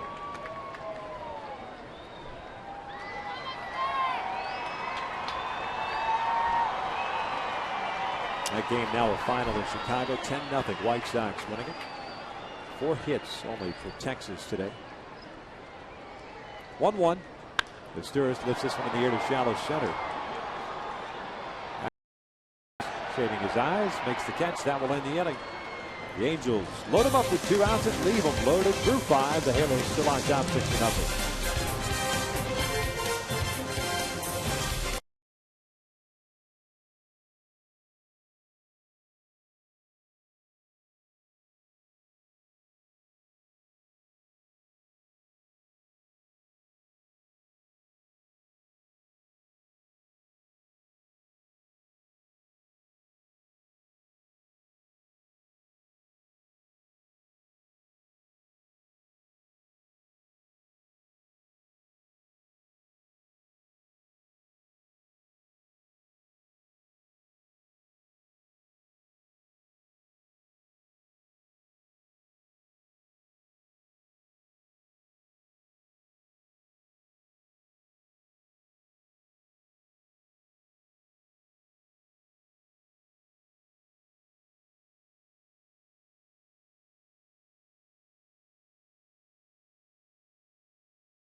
mentoring Adam Jones throughout his career on how to play center field. Maybe should have decided to let him know how to go back on the baseball and bring back a big fly. Goes back to the wall, leaps up, and makes the play against Torrey Hunter. That was our Coors Light Freeze Can, brought to you by Boss Food Coors Light. There it is right there, the final 16 hits by the White Sox. They knocked around Derek Holland. He gave up 5 earned runs today. 3+ innings. Hawk would have been pretty special during that game, Yeah. I'm sure, talking that his beloved White Sox swinging the bat in Chicago. I think he yelled stretch. Oh, a few times. Get on back there a couple times. How many stone ponies did he drop today? He gone. Hardy skies this one out to shallow left field. Ibar gives way to Vernon Wells. Makes the catch for the first out. This copyrighted telecast is presented by authority of the Angels and may not be reproduced or retransmitted in any form, and the accounts and descriptions of this game may not be disseminated without express written consent of the Angels. Well done. Thank you. Thank you. I'm here every night. Except for tomorrow. Well, it's off day. Off day. I actually might just show up. Just You should, because you could read that again, I think. It's all about keeping the tempo going.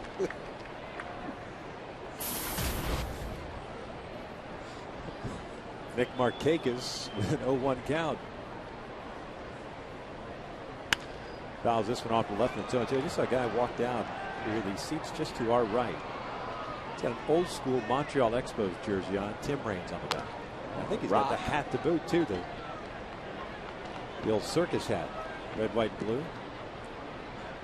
That was a pretty good leadoff hitter there. Yeah. Upstairs. 1 ball, 2 strikes.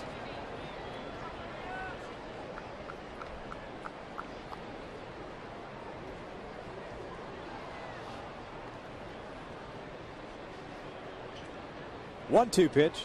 Markakis shoots one into center field. It's a 1-out base hit. Second hit of the game for Markakis, so 2 for 3. He's on board with 1 out, and Adam Jones coming to the plate. There it is. How about that? There it is, that great look. Rock Raines.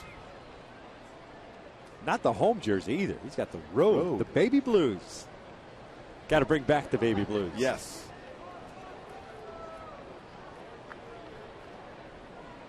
Actually, having Montreal back in the fold would help too. But that's never going to happen. I don't think so.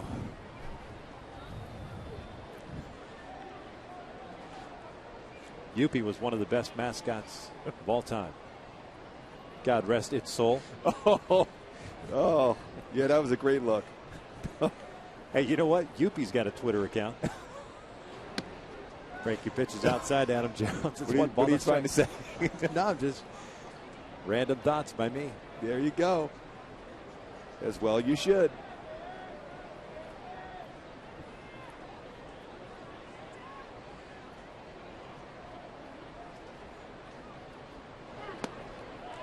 One ball, 1 strike. Yuppie's on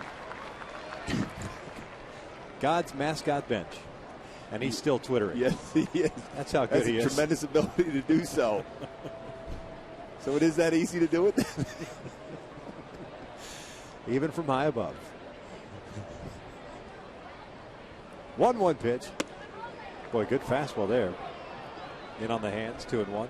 Boy, Jerome's still able to create that same arm angle, whether he's from the stretch position or the full windup. Great movement. Same arm slot. Very difficult for a hitter to pick up. If he's changing speeds, he's throwing some different type of pitch. Off the end of the bat, fouled off. Well, you can see right here, he's from the full windup on the left, the stretch from the right. Same exact arm angle. Very difficult for a hitter to pick up. He's got late movement. He changes speed from that same exact arm angle on all 4 pitches, which makes it so hard for a hitter to gauge where that pitch is going to end up being around the plate.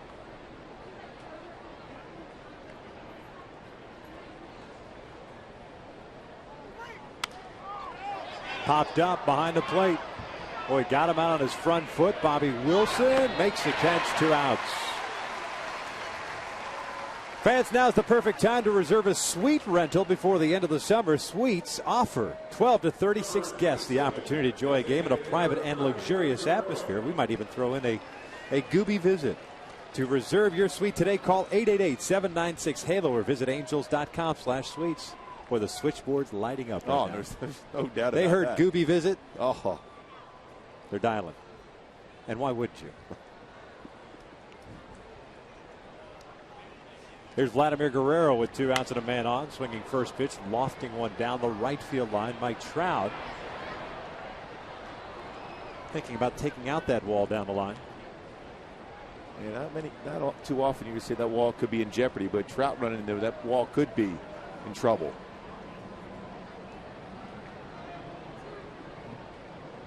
He's going a long way too from where he was. That's full speed. Yes. Might have to have some arena football padding added to those walls. 0-1 pitch. 1 ball, 1 strike. Vladdy's 0 for 2. Fly ball to center and a strikeout.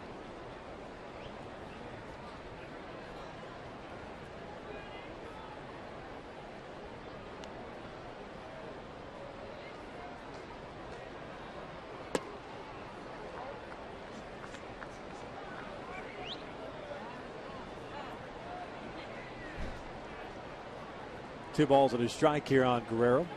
Jerome Williams at 93 pitches. 63 have been strikes. 6 strikeouts. No walks. He has scattered 5 hits, 3 of which all softly hit in the 4th inning. Got out of a bases loaded, no out jam. Guerrero popping this one up. Trumbo giving chase, as is Kendrick. And Mark will make the catch at foul territory to end the top of the 6th inning. We had the bottom of the 6th. The Angels still up 6-0.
Blast. Peter Borges. It's a real cut fastball inside, turns on it, hits a home run, and back in the 4th inning. His 3rd consecutive game with a big fly home run, number 8 on the season for Peter Borges, who just happens to be leading off. Unbelievable, impeccable timing on your part. Borges, Kendrick, and Hunter. It's amazing how you're capable of producing from up in the booth. That's how I roll. Peter Borges lofting one out toward left center field. Felix Pierre has this one. He'll make the catch for the first out. 2 for 4 game for Borges so far with that single and home run, 3 RBIs. The first out here in the 6th. Brings up Howie Kendrick. 1 for 3 game. Howie had a base hit back in the 1st.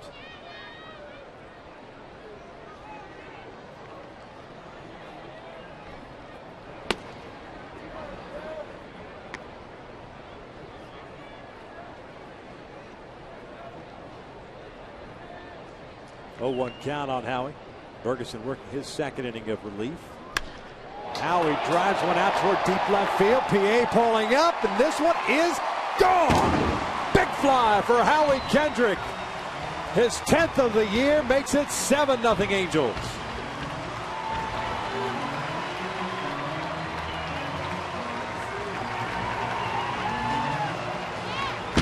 There's a couple great at-bats in this game for Howie. A rocket to right field, first at-bat, and here he flushes one to left field.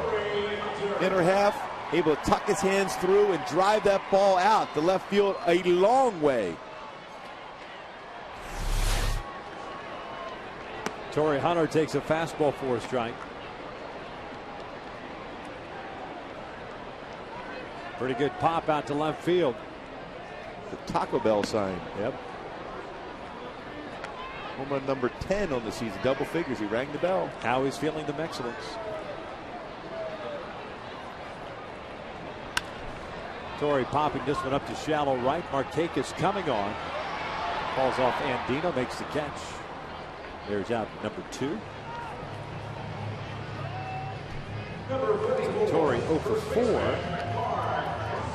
See how it works out perhaps in the 8th inning or right around there.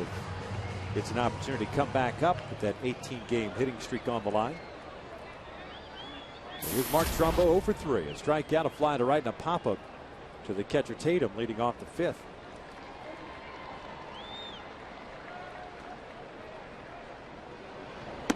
Takes a fastball for a strike.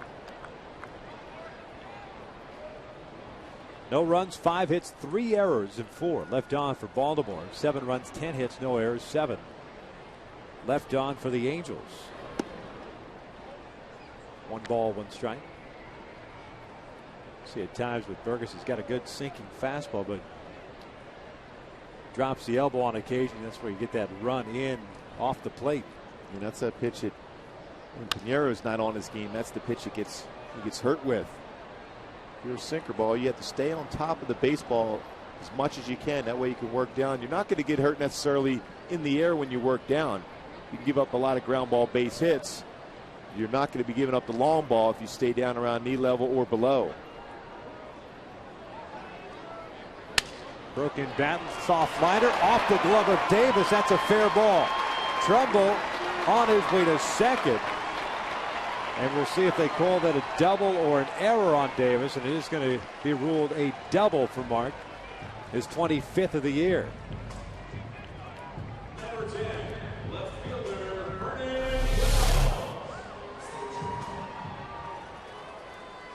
Trying to go on the backhand. I don't think he makes that play anyhow down the line.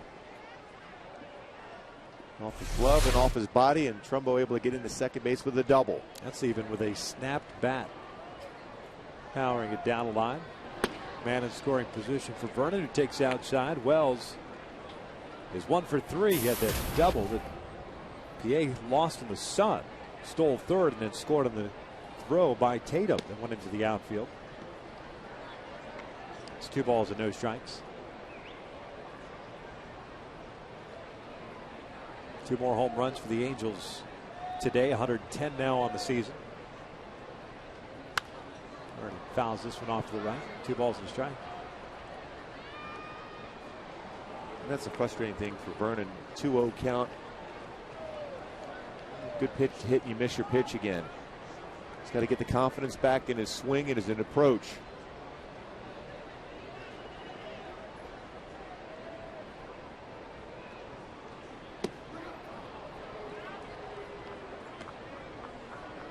Count even now at 2-2. Then when you struggle, you start to guess, thinking in terms of what's he's going to throw at you. And he throws a slider off the plate, and you've committed to swing.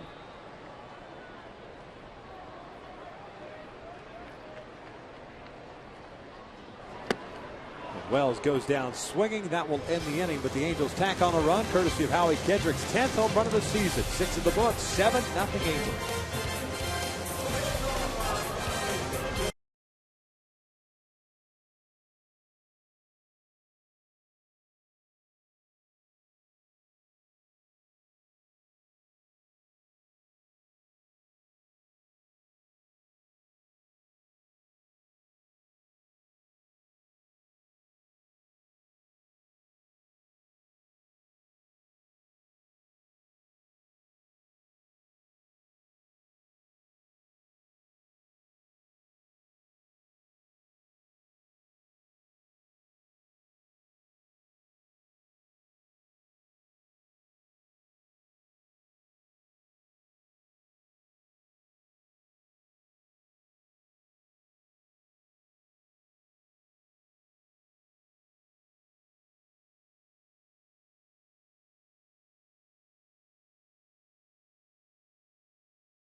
Top of the 7th inning, Howie Kendrick picking up his 10th home run of the season.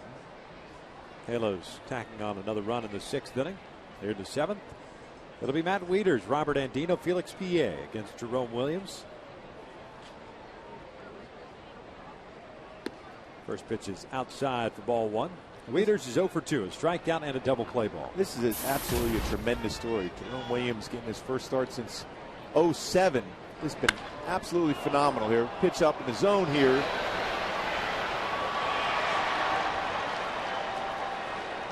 Matt Wieters picks up his 12th home run of the year. He had been unbelievable. It's 7-1. But the bottom line is here to get, he's an independent ball. To start the season, worked his way through AAA, got through a bases loaded jam, back there in the 4th inning, get through there with a strikeout and a ground ball double play. Getting close to that 100 pitch mark, elevated that fastball. With home run or no home run, he's been unbelievable. And certainly for Mike Socha and Mike Butcher, they got to feel ecstatic about his ability to throw strikes and work quickly. 6th hit allowed by Jerome Williams. Robert Andino here, who had a double back in the 5th. Through that one. It's 1 ball, 1 strike. Rich Thompson beginning to play catch. Just to the end of that delivery there, you can see a little frustration on the part of Williams at the location of that pitch. It's 1-2 now. Getting around a couple of his last few pitches. Even the strike 1 to Andino, then the strike 2 there on the foul ball straight back. So when you get close to that 100 pitch mark, Mike Socha is concerned at this point. Off speed pitch down low, 2 balls, 2 strikes. Right at 100 pitches, 67 strikes. 6 strikeouts, no walks. Last win coming September 25th, 2005 against the Houston Astros. 2-2, popped him up. Howie Kendrick and Mark Trumbo. It's Kendrick with the call. 1 out. Well, the Angels have an off day tomorrow. Don't forget the Chicago White Sox roll into 10 on Tuesday. Urban Santana, he's looking for his 10th win of the season. He'll be opposed by Mark Burley. And, of course, on Wednesday night, you've got Jared Weaver. The ace is on the hill, still trying to stake a claim to the American League Cy Young Award. Jared will be looking for his 15th. That's coming up on Tuesday and Wednesday. Both games on Fox Sports West.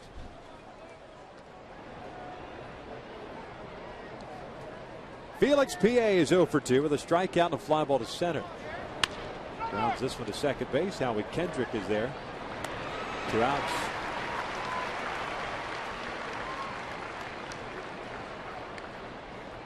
And getting another ground ball out for Jerome.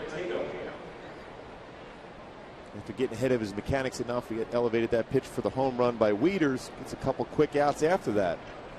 But 0 walks, the impressive thing. And the adrenaline was working so quickly for him coming out on the mound. An opportunity to start.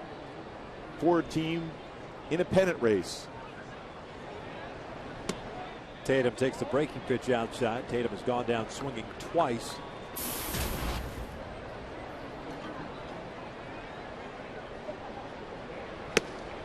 One ball, 1 strike. He's trying to get through the 7th inning.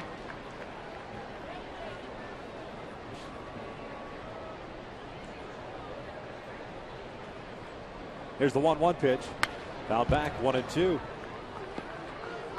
More than likely his last batter of the afternoon. How about a punch out right now? Be great. Just to see the Angel fans kind of savor the moment.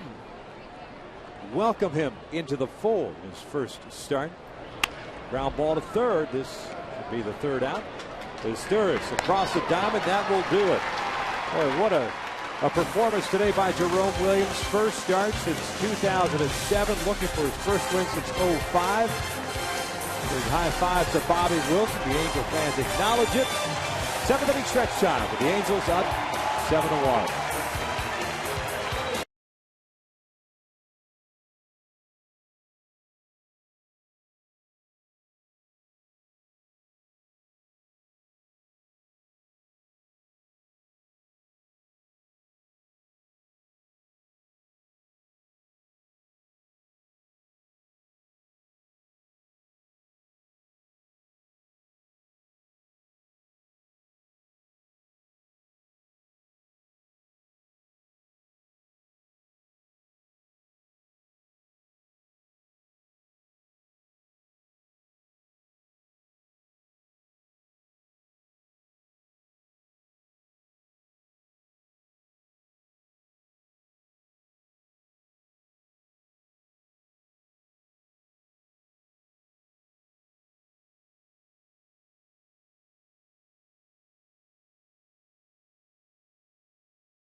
Scott Spiezio, an Angel for 4 seasons, a hero forever, thanks to a legendary at-bat in Game 6 of 2002, with the Angels clinging to their World Series lives.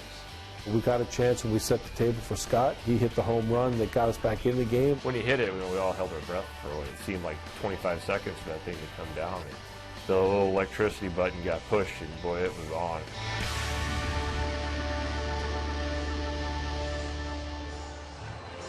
Jerome Williams in the dugout, 7 strong innings, making his first start in an Angels uniform. 6 hits, 6 strikeouts, no walks. The only blemish, really, that home run to Matt Wieters leading off the 7th, but then you know what? Went back to pitching, got the next 3 guys. Well, I still got goosebumps as he walked off the mound, and the ovation he got from Angel fans, and just the perseverance to be in position to get the W today. This 7 unbelievably consistent innings from Jerome Williams. Emotional, no question about it. Lost his mom when he was, back in 2001. He was 19 years old. Very difficult for him, but what a job he did, not only for his teammates himself, but certainly for his mom. He'll hang around to watch the rest of this one. Eric Ibar set to lead things off here in the bottom of the 7th inning. Ibar, Trout, and Wilson in the 7th. And Ferguson pitching his 3rd inning of relief. He's issued 2 walks, struck out a man. He's given up 3 hits, including the home run to Howie Kendrick. Ibar takes downstairs. One of the walks that Ferguson issued came with 2 outs in the 5th, and that was to Ibar. Angels actually loaded him up with 2 outs before Steers hit that fly ball to center to end the 5th inning. 1-0. A little looper out to left field. There's a base hit. Ibar gets a knock. First of the game, and that'll bring up Mike Trout. Fans, the Angels take on the White Sox, as we just pointed out, on Tuesday, 7:05 start. Fans in attendance will receive a Rally Monkey Chia Pet while supplies last. Purchase your tickets today at the Angels Stadium ticket office or online at angels.com. What is that again? Chia Pet. I like it. That might be the best giveaway this year. Oh, it is. There's been a lot of good ones. A lot of real good ones. That's a really good one there. Trout takes a strike. Mike's 2 for 2. Double, a single, and a walk. Been on base all 3 times and scored twice.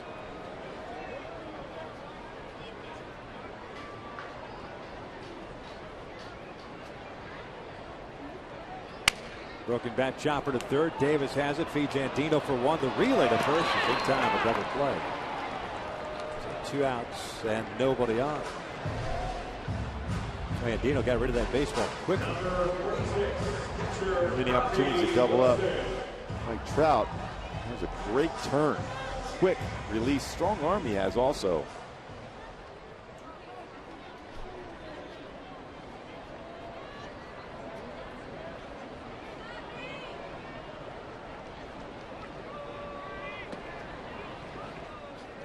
One ball, no strikes on Bobby Wilson. RBI double in the 2nd, a sac bunt in the 4th, and a walk in the 5th. 1 for 1. Whoa, watch out.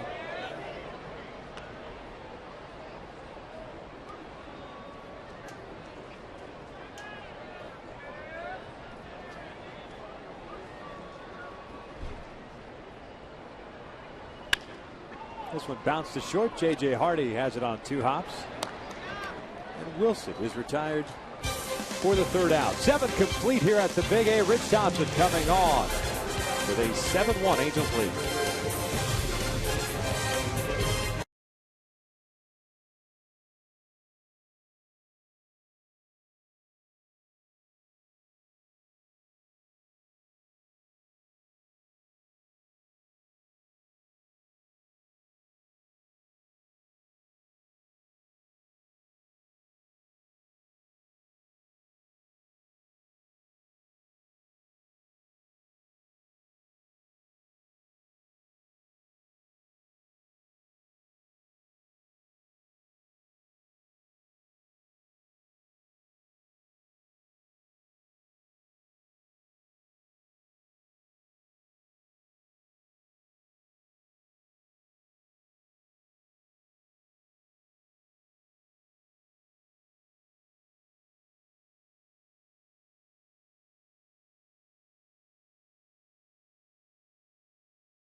Get your game on by El Pollo Loco. Try one of 4 new delicious flame-grilled chicken burritos. For a limited time, they're only $5 each.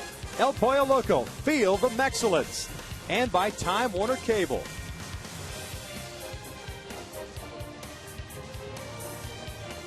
Take a look at our Farmers Insurance report card. Well, a lot of A's for the Angels in this game. Jerome Williams, 7 very, very good innings pitched. 6 hits allowed, 1 earned run, no walk, 6 punch-outs. Howie hit his 10th home run of the season. Peter Borges, homer for his 3rd straight game, 2 for 4 with 3 RBI. Good offensive performance by the Angels today. Pitching has been solid by Jerome Williams as Rich Thompson takes over on the mound here to start the 8th inning, facing Blake Davis and J.J. Hardy, Nick Markakis.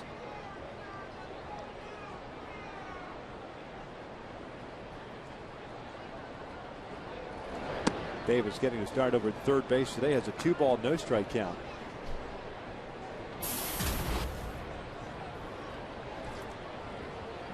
Over 2 today, a fly ball to right and a ground ball to short.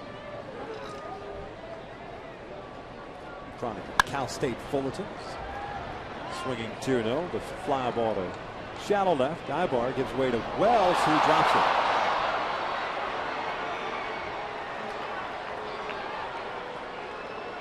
Vernon will get charged with an error.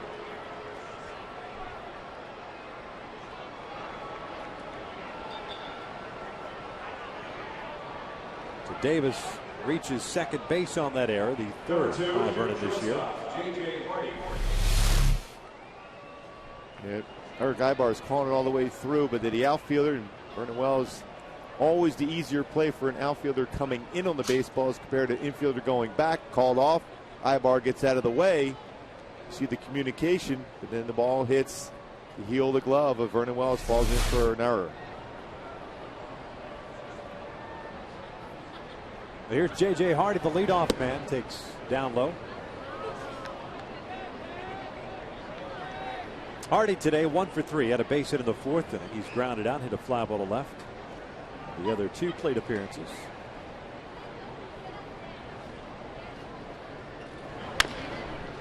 Chopper to the left side as Sturris has it, gets rid of it quickly. There's out number 1.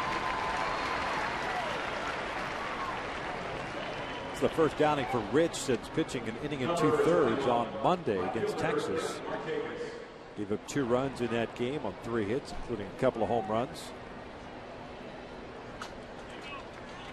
Instead of 2 outs and nobody on, he's got a man at second base with 1 out now, and Nick Markakis coming up.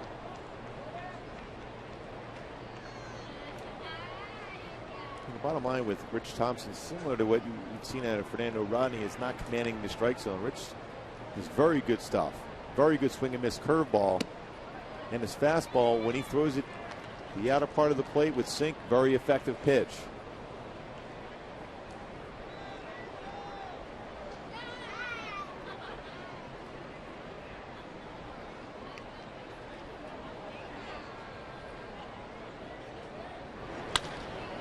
Markakis and that fly ball to right center field. Borges makes the catch. Davis will stay at second base.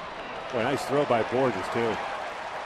Hey fans, on September the 3rd, the Angels conclude their postgame summer concert series with a performance by R&B star Neo, presented by SRS Labs in association with Budweiser. Purchase your tickets today at the Angel Stadium ticket office or by logging on to angels.com/concerts.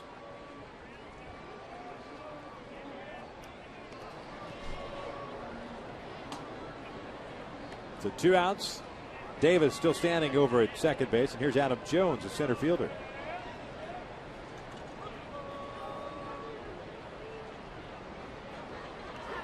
Jones today 1 for 3. Base hit in the 4th inning. The infield knock as Rich delivers outside.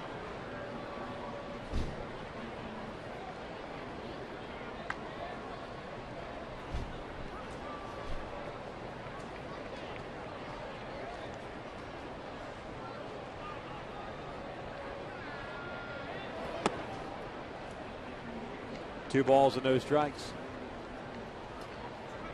6 hits for Baltimore. Defensively, they've committed 3 errors. Brian Mattis, a starter for Baltimore, gave up 6 runs, 5 earned. Ferguson has allowed 1 run. That was on the home run to Howie Kendrick. 2-0 pitch. Jones fouls it off to the right. It's 2 balls and a strike.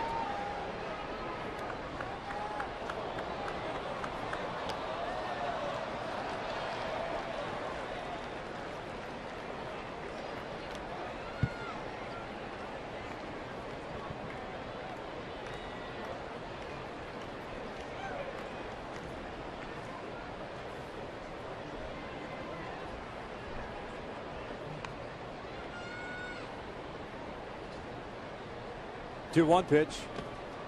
3-1. Willie Ayers up and loosening for Baltimore. Pitched a couple of days ago.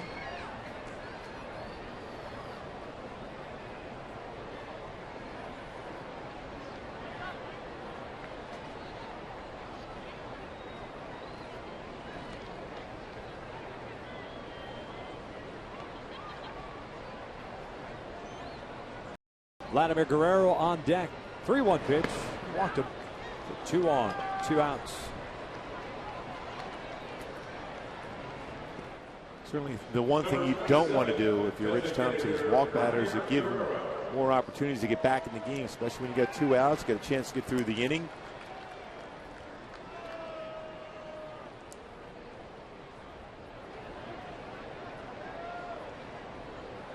Mike Butcher out. With Davis standing at second base. Jones over at first, and Vladdy coming up now. Vladdy 0 for 3 today. A fly to center, a strikeout to pop him.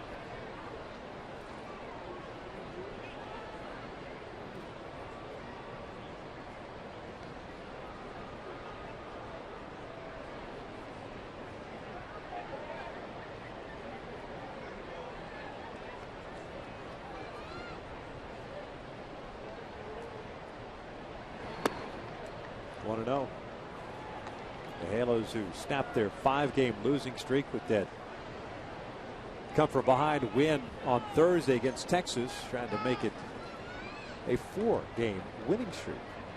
With a victory here today, pick up a game in the standings. Vladdy fouls it back. It's 1 ball, 1 strike.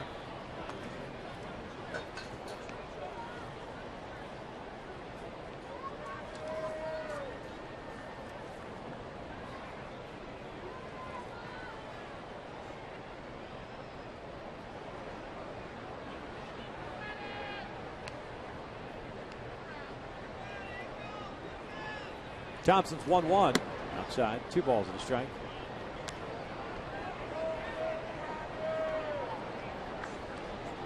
"15 pitches thrown by Ridge.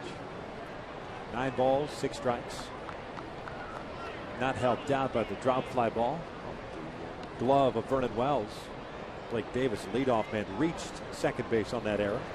Vladdy drives one out toward right center field. This one hit well. Borges is going back at the warning track.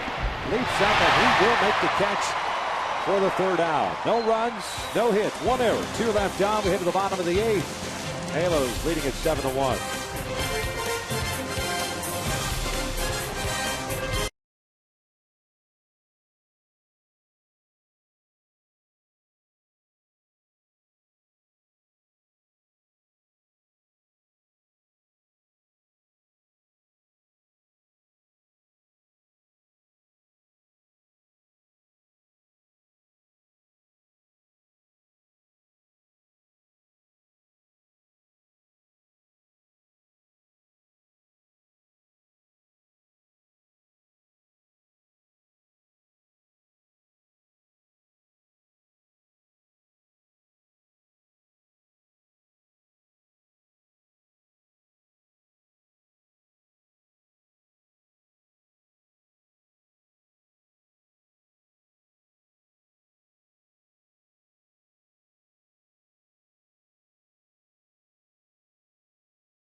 ATMs nationwide, and more on the way.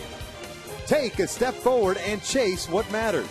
By Chrysler. Visit us at Chrysler.com or see your local dealer today. And by Shakey's, where you can get your PCM on. Text Mojo to 99000 to win a large PCM. Halo's up by the score of 7-1. New pitcher on the mound for the fight, Showalters. Willie Air takes over for Brad Bergeson, who went 3 innings today, gave up a run on 4 hits, including the home run to Howie Kendrick, his 10th of the year. That was in the 6th inning. Air pitching in his 4th game this year. No record of 3.86 ERA. I had mentioned the last half inning that he came on and pitched 1 inning in Friday night's game. Gave up 2 runs on 2 hits and had 1 strikeout. Gave up a home run to Torrey Hunter in that 7th inning Friday.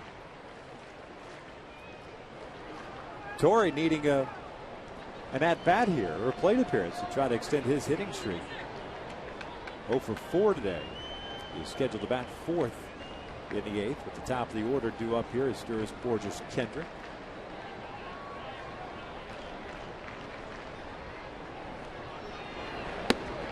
First pitch is in for a strike. Weiser 2 for 4. And a double with an RBI, a stolen base and a run scored. That happened in the 4th. Single back in the 2nd. Breaking ball is fouled back.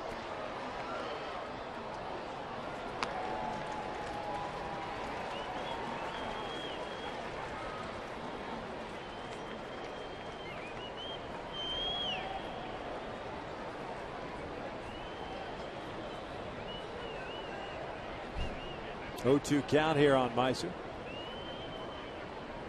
37,148 in the house today as Sturis goes down swinging for the first out.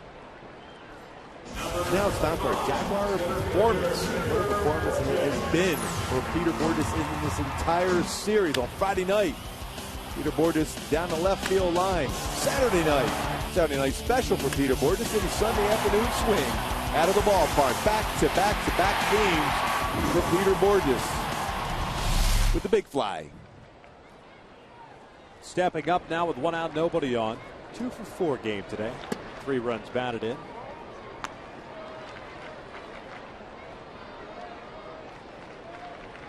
The Angels with 2 in the 2nd, 1 in the 3rd, 3 in the 4th, and 1 in the 6th. Pulls this one off the glove of Davis. Borges will reach. And he will advance to 2nd on the throwing error by Blake Davis. And that'll be Davis's 3rd error of the afternoon. Should get credit for a base hit. We'll see how they rule it. But he did an error regardless, just for Borges advancing another 90 feet. Also more than likely gives an opportunity for Torrey Hunter to get in the bat here also. And Borges does get credit for a hit. His 3rd of the game.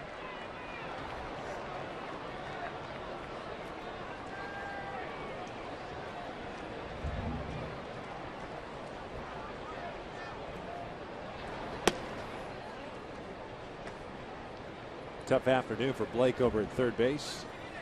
He was there early, working a lot on fielding ground balls. So his preparation was there, just not able to follow through from the practice into the game.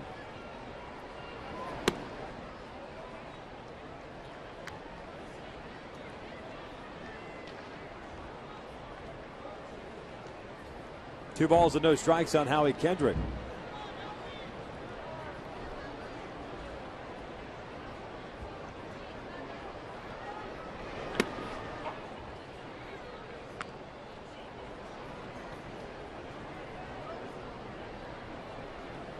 Howie's had a 2-hit game, 2 for 4 with a single and a home run.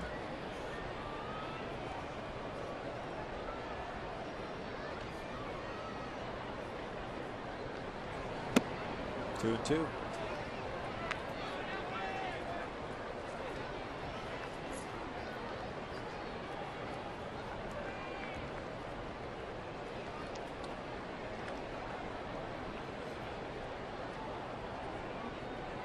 Howie with that 10th home run of the 6th inning, matching his career high.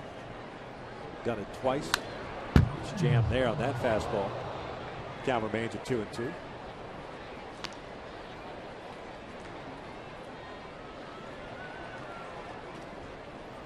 And he was racking up some home runs early in the season. A lot early in the season. You know, but his swing is getting back to where he needs to be. He's more of a gap hitter than a home run hitter, but when he gets a pitch in the inner half, he has that ability to drive in a fastball away. He can hit out the right center field also. 2-2. Breaking pitch popped up. Hardy, the shortstop, going out. He's under it. 2 outs. Borges remains at second base.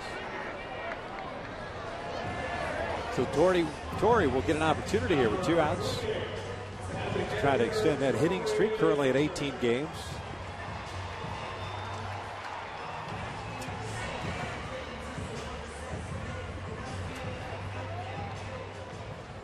Torrey hitless today. Hence the fact we're talking about that hitting streak being on the line. But he is the only Angel without a hit. Until now. Man in scoring position with Borges. Torrey with a strikeout, 3 fly ball outs. Swings here, fouls it off to the right. One of which, of course, was taken away from him. That ball all the way to the wall in the 4th inning that Adam Jones made a nice play on in center.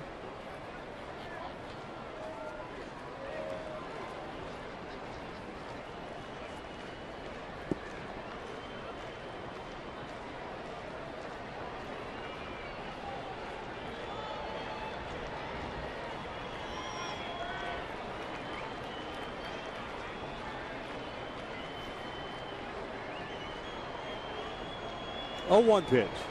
Upstairs, 1 ball, 1 strike.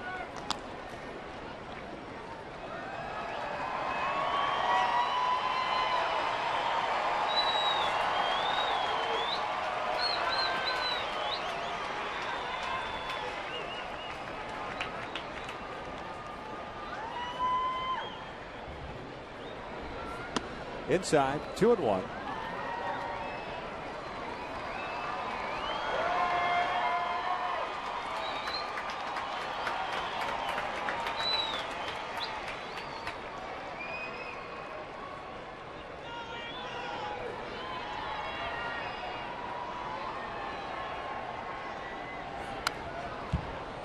Pretty good hack at that one.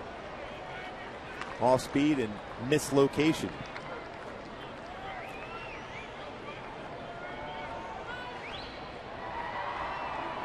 Pretty much guaranteed that Torrey's going to expand the strike zone. He's going to be up there hacking.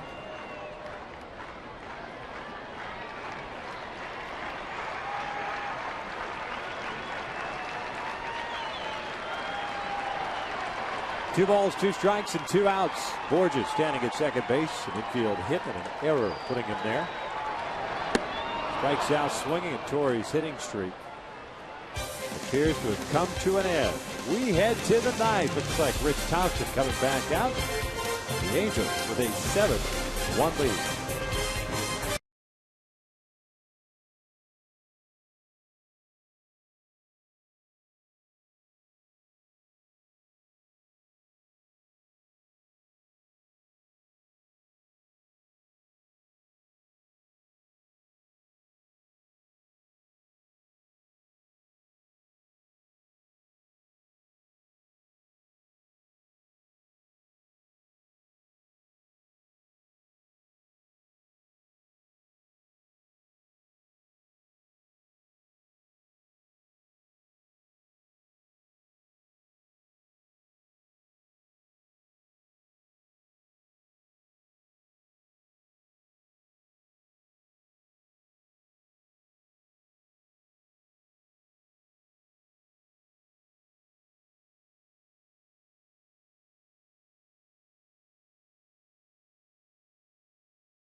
7-1, trying to finish off the sweep of the Baltimore Orioles, extend their winning streak to 4 games, and pick up a game on the Texas Rangers, who got shut out today 10-0 by the Chicago White Sox. White Sox will be rolling into town for a 2-game series beginning on Tuesday.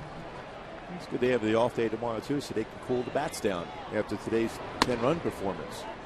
Do you know where we're staying, where they're staying, so we can kind of leave some wake-up calls Yes. for them on Tuesday? No, I don't know. That'd be a good idea, though. Allegedly.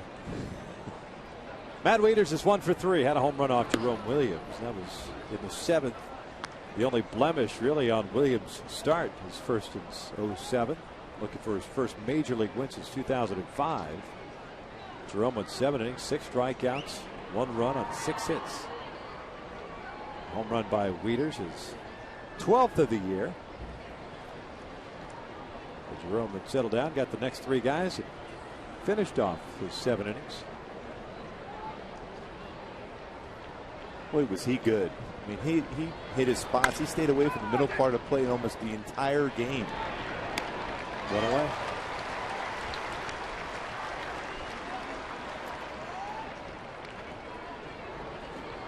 Halos with 13 hits today, 2 of which were home runs.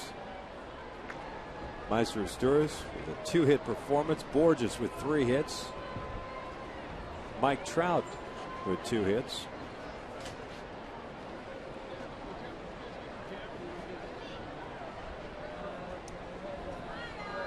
Here's Robert Andino with 1 out, nobody on. Takes a strike.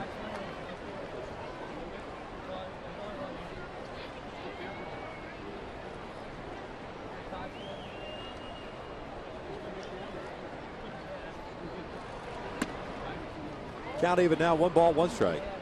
Andino had a double back in the 5th. 1 for 3 game for him.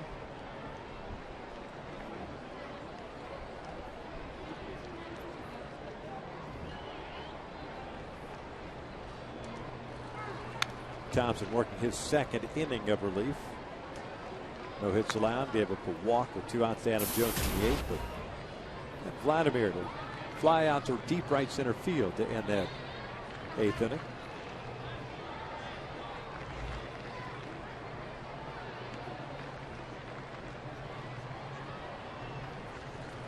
Breaking pitch, got him looking down, goes Andino, 2 outs. And that's that great curveball that Rich has when he stays within his mechanics. Get over that front leg. Dominant pitch.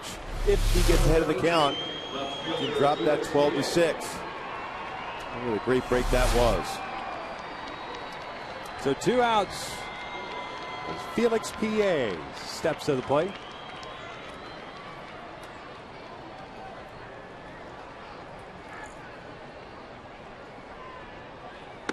Fastball a little bit high.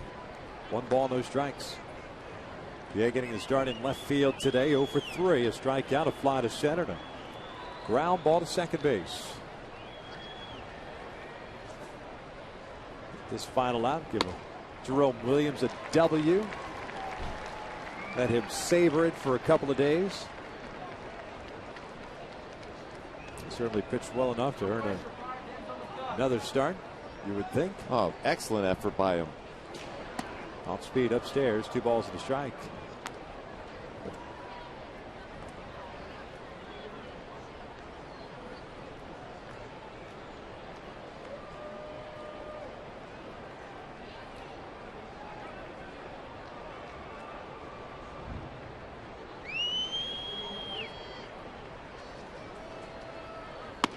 Three balls and a strike.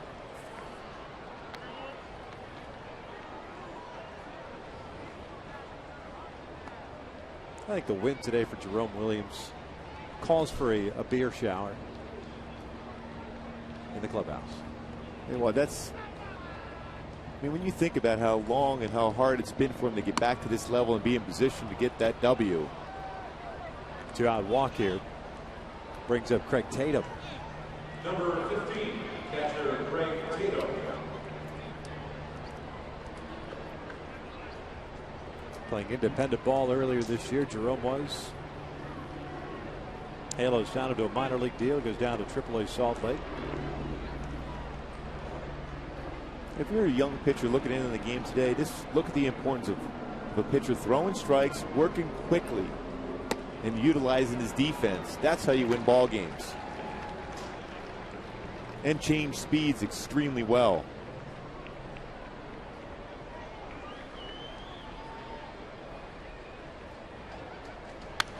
Foul back. No balls, 2 strikes.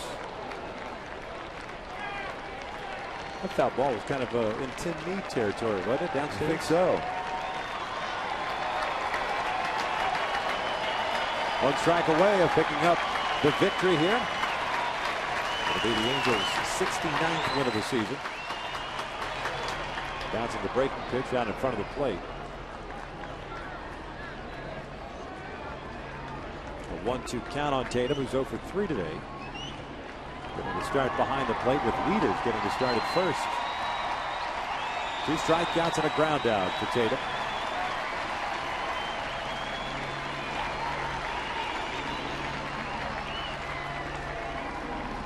Here's the 1-2. Fastball missing outside. 2 balls, 2 strikes.